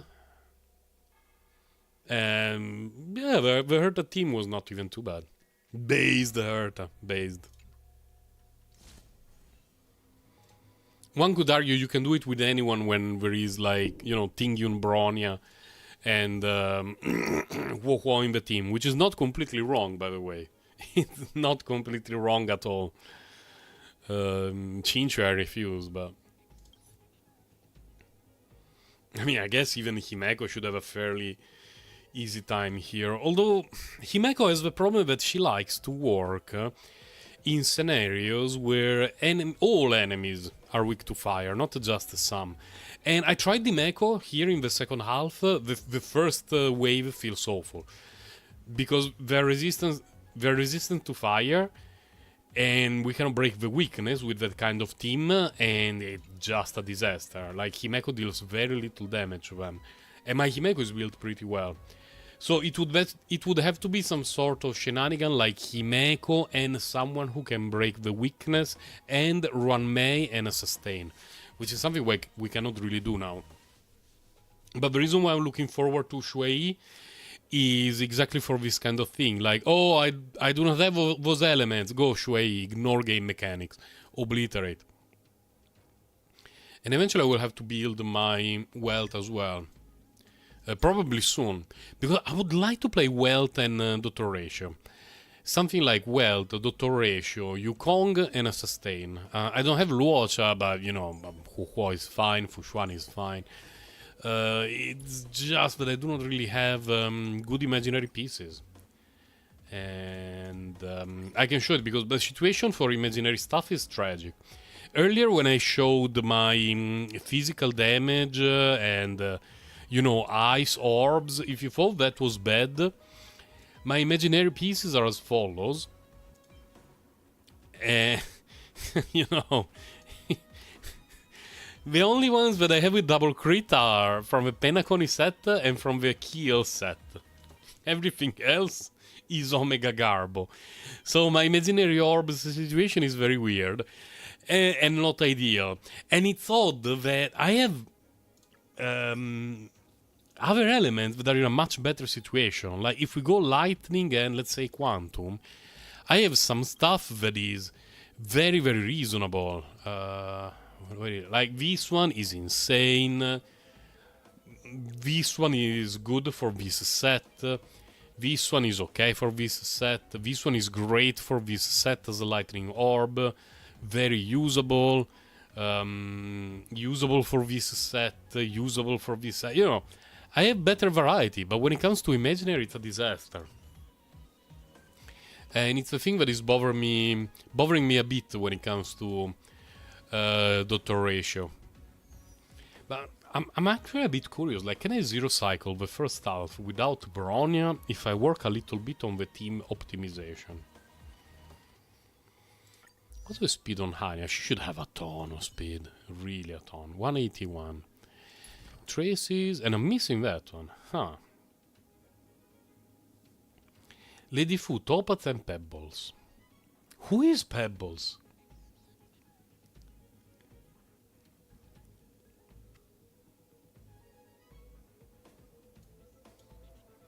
Pebbles?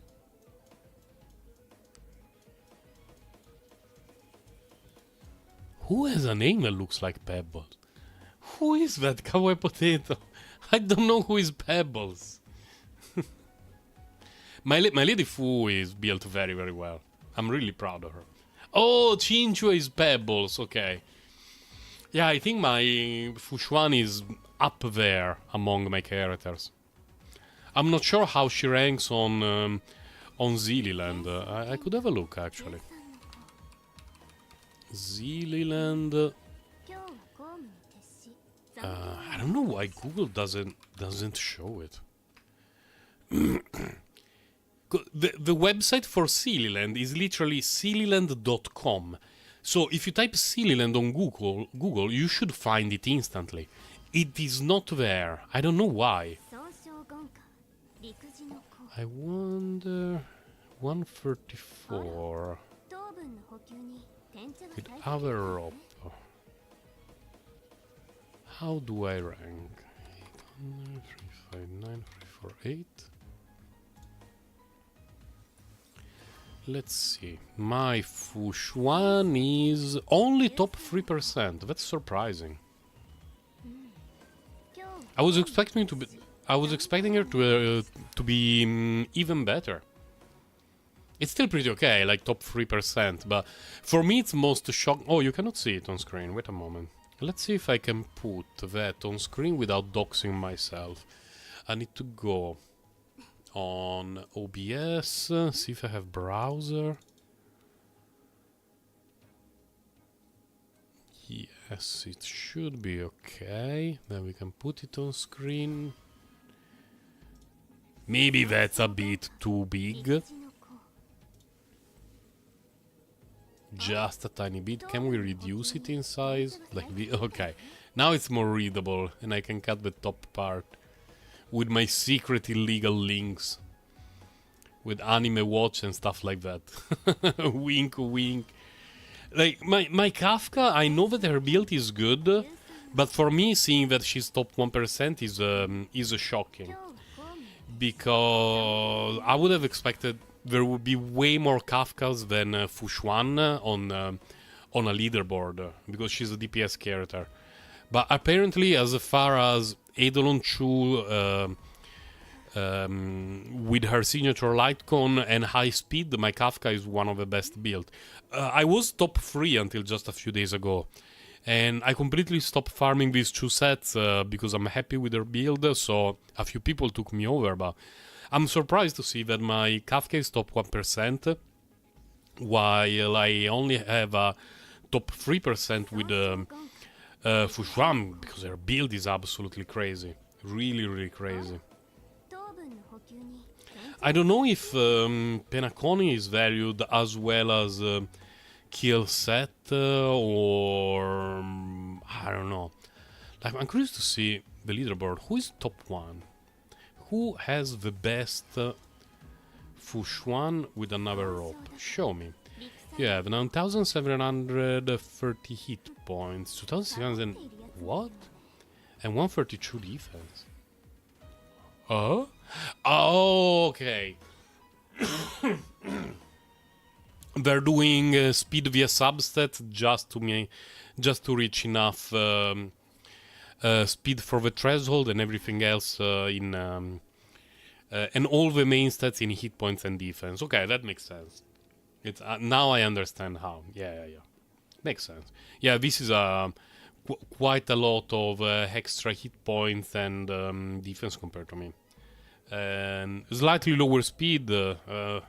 I would actually not like 132 speed. Show me 134 speed. Who is the number one in 134 speed? Number one in 134 speed has 8, 7, 10. Oh, he's Eidolon 0 though. Oh, it could be that it doesn't rank me together with other people due to the Eidolons, but then I don't see the category for that.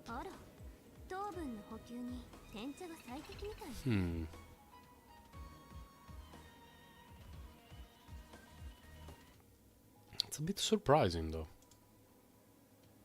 My poor Fushuan, only top 3% instead of top 1. It's okay, let's hide the Sealand for a minute. Oh, of course. Where is leaderboard? Silly. Obviously. And frankly. And this is not my best, by the way. My best is 220 and change. But I don't like to waste too much of a Eidolon 1, so I keep her crit rate a little bit lower. You took me over?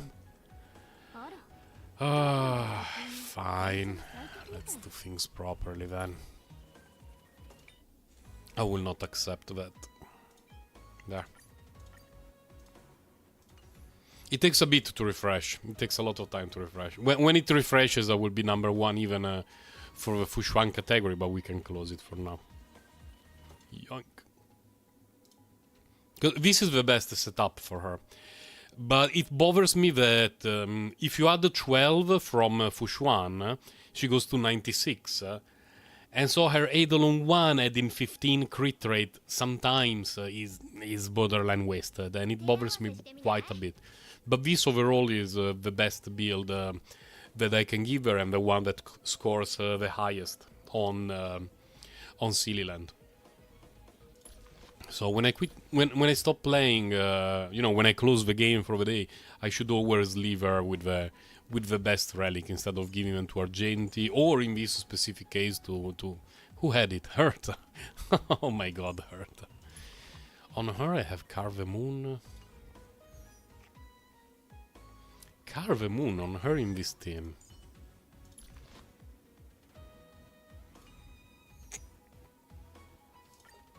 Let's see if playing a little bit better I can zero cycle it with this team without Bronny. Who has the best technique to enter the fight?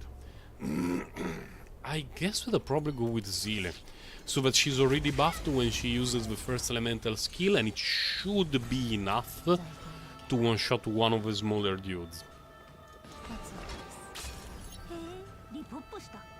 If it's not enough to one-shot one of the smaller dudes, what we want to do is apply a debuff on one of them. But she has very little speed right now.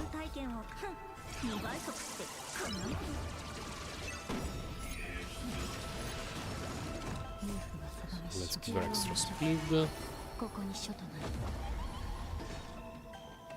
Small Bronia's technique is very good, yeah. Should be one shot, yes. So we can do this and the ult. Yeah, that was good. And here we can do normal attack.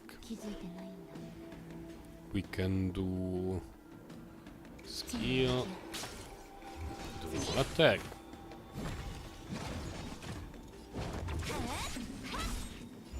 Now, before using the ultimate on Zelia, I want to apply this. I don't want to waste energy on Sealy. But it shouldn't be a big difference, so let's just do this for now. Both weak to Quantum. I have a lot of skill points. Let's do this one for now.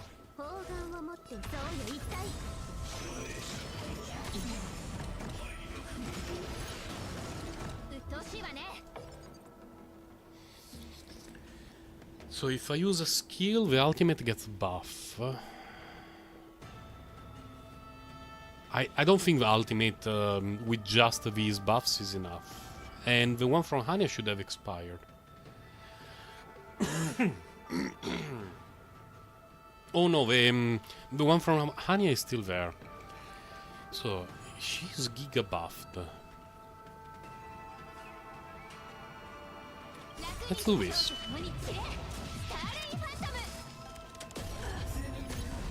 I was expecting it to be more damage. I was expecting it to be way more damage. Let's do this here. Oh, she doesn't get another round. Ah, bad. Oh, wait. Can she get another round? Yes, okay. We definitely debuff you, and we do this.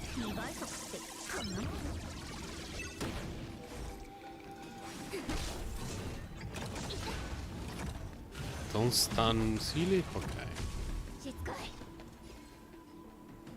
Oh, I really wish she would go first. Because the problem now is we do not have the damage increase on him. I don't think this is enough. It was enough! Yeah, with zero cycle without Bronya. It was much harder without Bronya.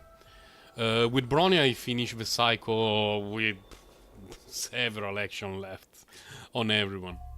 But even without Bronya it's doable. Yeah. Can we go even lower? What do I have on Pela? I have before tutorial starts. We don't really need this stuff. This was, for people who have not seen it, it was my secret illegal tech for zero cycling Argenti, because I did it with no sustain, and Pela was getting killed every single time by Argenti's AoE. And so I gave her a hit point chest, and I looked for pieces that had, you know, some defense, some hit point substat, and I gave her this set which reduces damage taken, and she survived, and she allowed me to zero cycle. Can we do this? This is giga budget. Not really giga budget, but you know what I mean.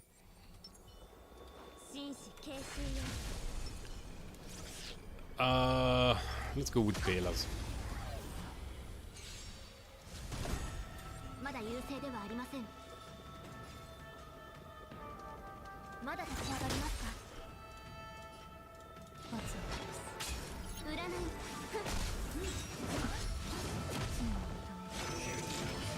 Hit? Okay.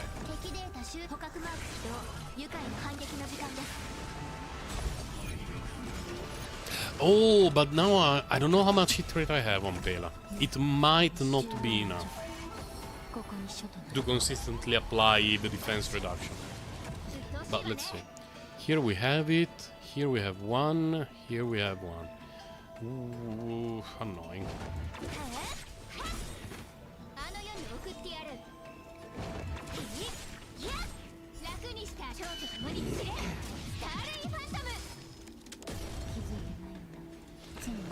Do that again. Pela. I would kinda like to have more energy. So let's do this.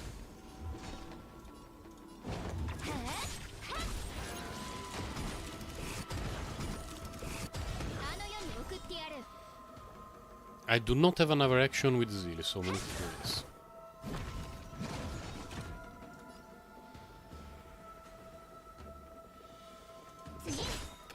This.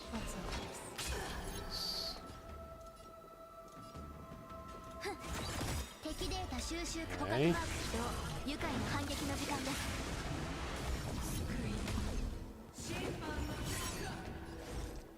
Did they both get the defense reduction? Yes.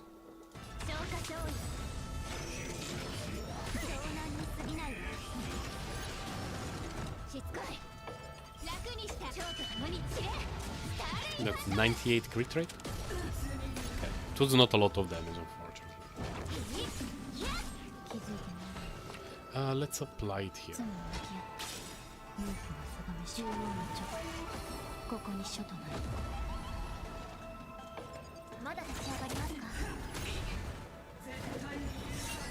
I think there is no way.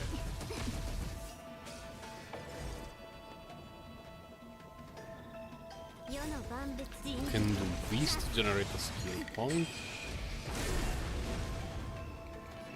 And then we hit here.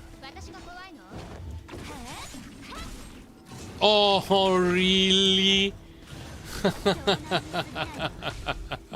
Look.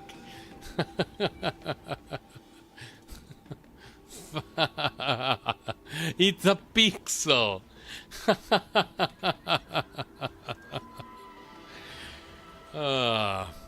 But yeah, with just Pela we are missing too many damage multipliers.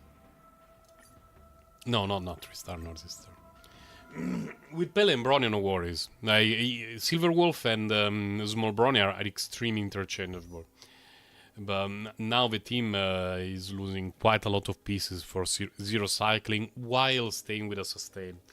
And I tried many times to use, you know, things like Kafka and Friends in the first half. And I really like Kafka, Hania. Where is the one with a broken neck? Here and here. And the problem is always that 90% of the run, whether you are able to zero cycle or not, is not up to how you play, but it's up to how the mech dude decides to apply the disable effect. Because, for example, if you have just refreshed the buffs on Kafka and Tingyun gets disabled, it's not a big deal. But if the buffs have expired and Tingyun gets disabled, I don't zero cycle. If it's almost time, if it's almost time for Kafka to act and she gets disabled, I don't zero cycle. I could show how it works. What do I have on her? Dance, dance, dance, and Penaconi, fine. Curve the Moon. It's okay. It's usable for her.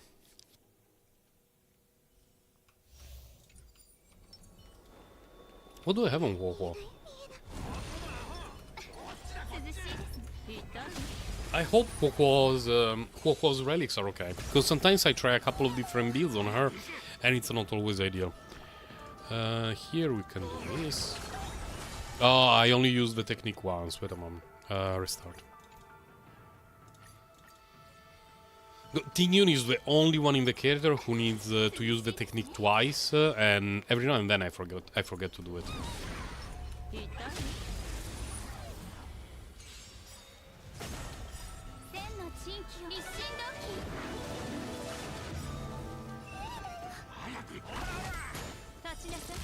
This.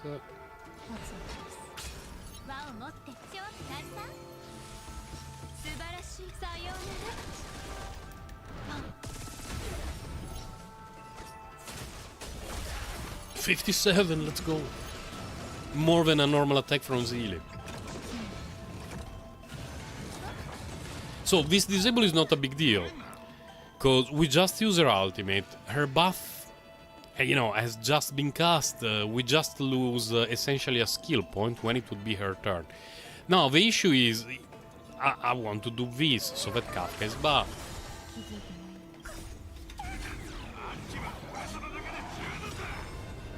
Like, ideally the one who gets stunned is always Hania, so that when I cast the elemental skill from Huohuo, I cast it on Hania, and so she, you know, she gets de-stunned, and all of those three characters benefit from buff shenanigans.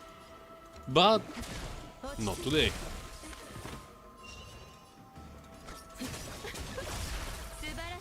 And this is another issue of this cycle. Which is, this is a little bit overkill. Because now the dude dies now and I have no energy on anyone. So let's restart. Let's see if we can do better in terms of dude disable RNG.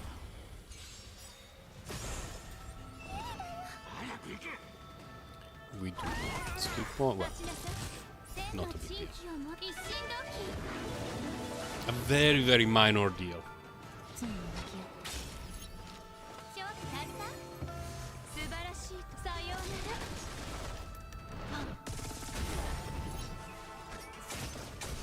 this. Don't know why we're missing 6k damage compared to the previous attempt. I guess it's due to... It's not great, but we can do this.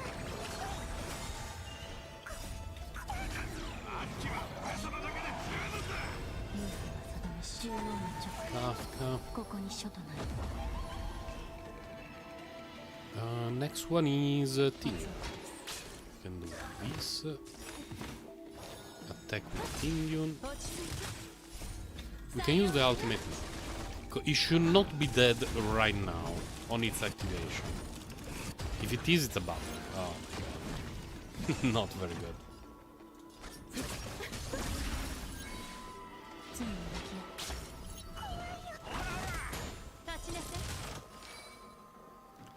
I will do this for now.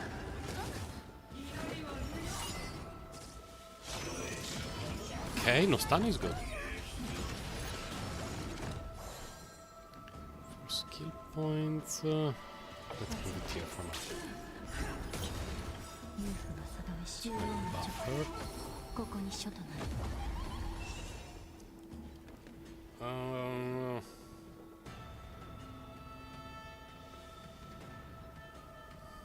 Man, using the ultimate now is such a waste of energy, because it overflows too much, but at the same time I really want to do this and then the skill.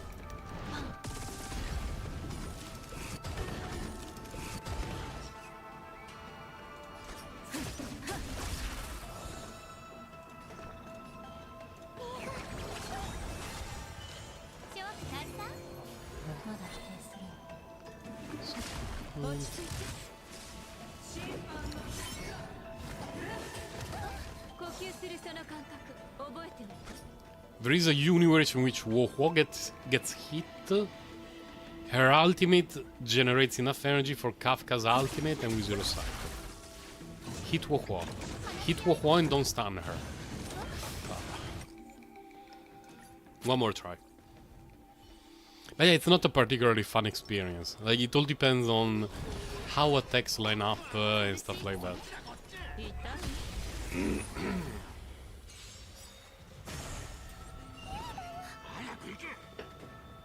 Oh my god, I'm out of hot tea. Ah, I forgot to do that again.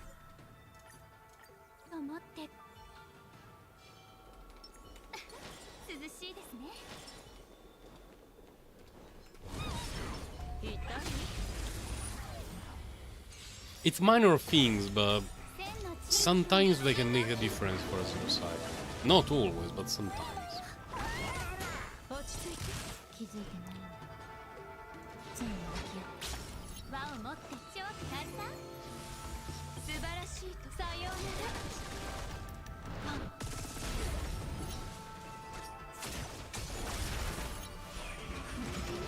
It's a bit of extra damage.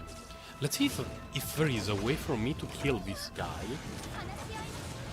Not the worst option. To kill this guy without using Kafka's second ultimate.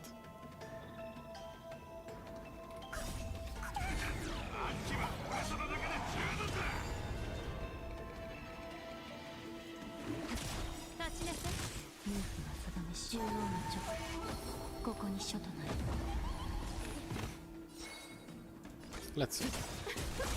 We hold the ultimate.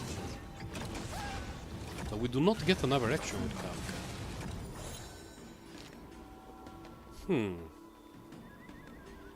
And he doesn't act. So there is literally no way. Unless it dies from this. It's almost dead. No, it's not enough. Come on. But that was really, really close. What do I have on my characters?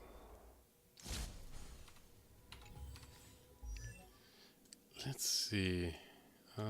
Tingyun, I have attack and energy from Penacony. And on Huohuo I have Vornak. The cool thing about the Vornak is that it gives... it means that the second time that Ho acts, she can cast her ultimate. Like, the first move is a normal attack. The second move is elemental skill. She has enough energy for the ultimate. The issue is she does not provide any buff to the team. Let's see what would happen if I could give her a little bit of team-related stuff. Ideally VSPs, but not even that one.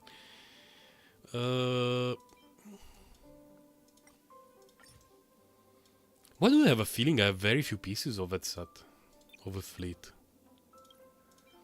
Attack. Physical damage. Wind. Defense. Imaginary hit point. I don't have anything else for her. I thought I have a ton of hit point pieces from this set. Looks like I don't. I have quite a few energy recharge ropes. That should not be a problem. Yeah, I can give these to Ho.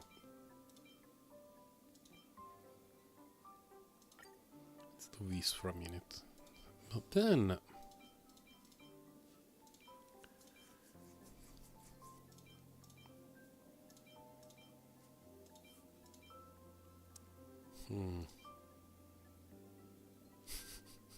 These? Fine. Win the damage. Whoa, let's go. What the hell? Let's hashtag believe. Nothing else is going to make a difference. Now we have...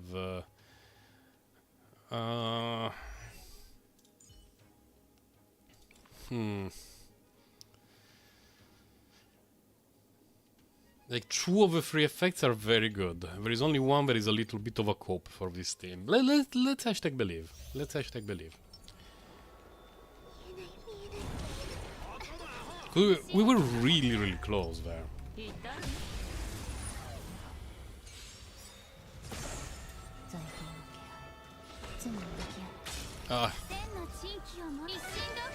Not a big deal. The cool thing now is... Anya goes first, so we apply that thing, then we do this, then we have a Giga Leap. Okay. And it's still there, yes. So this.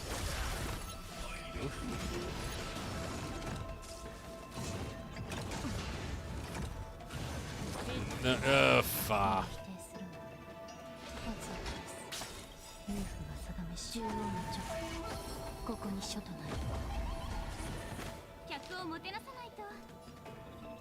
The annoying bit is we're missing out on a follow-up attack.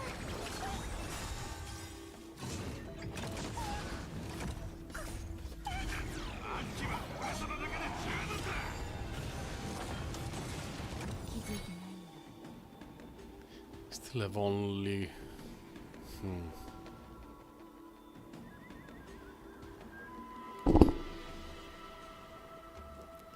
Nah, there is no way. With how things lined up. Because just using a normal skill is not enough. And if I use the ultimate, it's the same issue as before, which is it's not there for the second cycle. For the second wave, rather. Like, I can do this, she generates a bit of energy, which is nice, but doesn't feel particularly great. But let's see.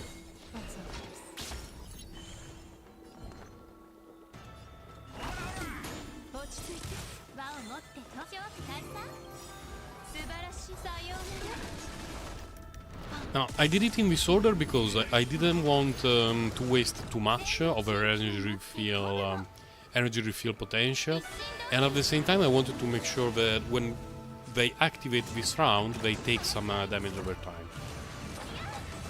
Okay, not the worst outcome.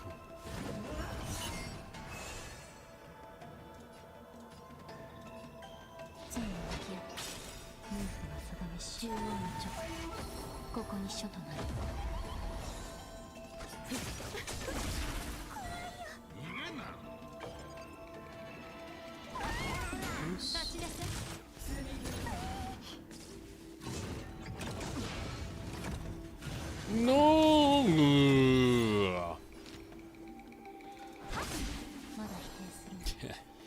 It's just RNG. It's so frustrating. I only managed to do it once, and I did not even do it on purpose. Because in this rotation, like the first half to clear it is very simple if you have a proper characters. And so what I was doing was testing different Zeely teams to see how to zero cycle, and I ended up doing it, I believe, like this. And so, in the first half I was doing random stuff. And there was one day that exactly with this team, Tingyun, please, I zero cycled without even trying it. It's just that all the stuns landed in a way that didn't bother my rotations, and on Kafka last ultimate everything was dead. And I was like, yeah, I did not record it. Because I was not caring about the first half. I only wanted to record the second half. And so it felt omega bad, but whatever, it's not even that big of a deal. I want to see if we have any special event it's not here, in the coming days, or if it's like that until the next patch. Because the end of a patch is always very dry, both in Honkai Star Rail and Genshin Impact. We finish this, we're going through this. Yep, that's it until the next week. GG. People who are looking for some gameplay. Oh, but today I don't have the exclamation mark here for the Boulder Town cursed thing. Oh, thank God, that's the first time in a week plus. 'Cause every single day I was getting the notification for the Boulder Town event, even though I finished everything instantly. Salvage everything. How much do I have? 150, I can craft one.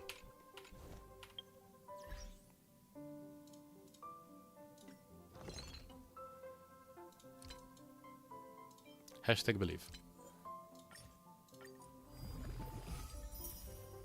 Oh! Oh my god. The last few weeks have been very bad for me for farming rallying, for all of my characters, by the way.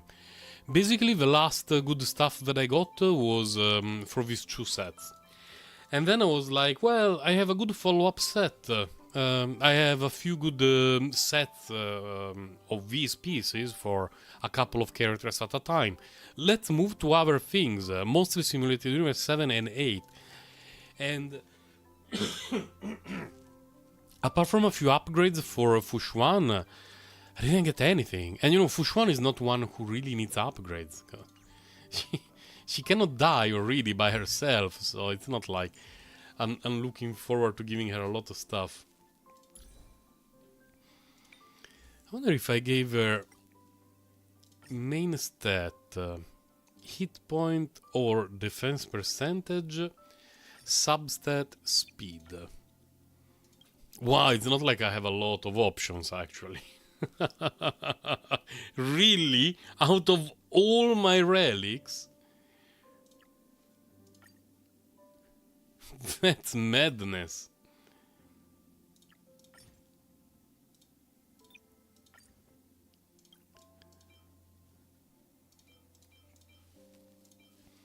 So none of my hit point defense percentage main stat pieces have speed as a substat. My dreams. Because ideally for Fushuan, I would like a piece from either this set or this set with well, either hit point or defense percentage main stat and speed and the other substat. But it looks like Destiny has decided that I will stick with the speed boots Fushuan, which is absolutely fine, by the way. Okay, do we have any activity left to do? I believe not. Oh, there is the Echo War. I don't even know which one is worth farming now. 7, 13, 12. We get multiple of these every time we do a run. And characters don't need that many. And I don't remember if it's 1.6 or 2.0 that we're getting a new weekly boss. One of the two, either way.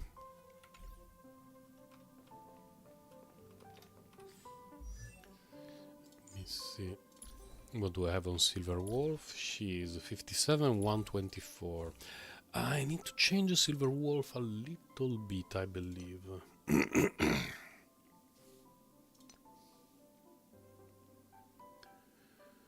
Do I have better speed boots for her? Yes. Okay, these are a tiny bit better. Not a lot, but a tiny bit better. The reason why I changed some of the equipment on Silver Wolf is the thing that I mentioned earlier also about Pela, which is I gave her pieces that didn't look amazing, but had higher hit points, and so it was easier for her to survive. Do I really not have a better quantum orb for her for this set? Physical, defense. I do not have any other quantum orb. What the hell? I really thought I had a second one. No, 0. Okay. That's a bummer. It's not a bad piece, but... I mean, okay, let me rephrase. It's a terrible piece, but the 2 speed and 11% attack at least are stats that she can use. It's just that overall it's not a particularly exciting piece to give her. This one has more crit rate, bunch of speed, no attack percentage. She doesn't need speed right now, right? Yeah, 138, she's the fastest. It's good enough. The important thing for me is to have her go before her. So as long as small Brony as a speed is 1 above Brony as a speed, the tuning of the team is fine. I can give her more speed if I want to, but it's not make any difference in terms of breakpoints. What are my energy recharge pieces from this set? I think they're awful. Where are they? Main stat energy recharge. This one is terrible. Okay. Will it be better? 8 crit rate. Yeah, all my energy recharge pieces are such trash. This one is great for Fushuan, by the way, so... It's not on Fushuan. Oh, I'm not using energy recharge on her. Right. I need to remember. I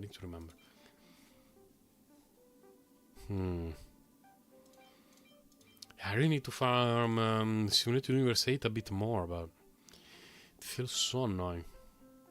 But I managed to equip her with good pieces almost instantly.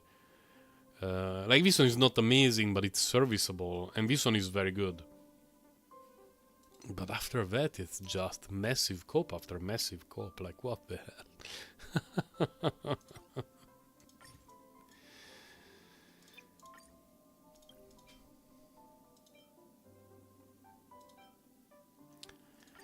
I want to believe that at least I will have one relic that is better than what I had before. Come on. Crit damage. Effect resistance. Jesus. Today is not a good day to level up relics. I think we can safely state and assume and consider the fact that it's not a good day to level up relics. Today is a good day to level up traces, which are safe and sound, and they're not going to break our hearts indefinitely. Oh, hello. Pretty cool.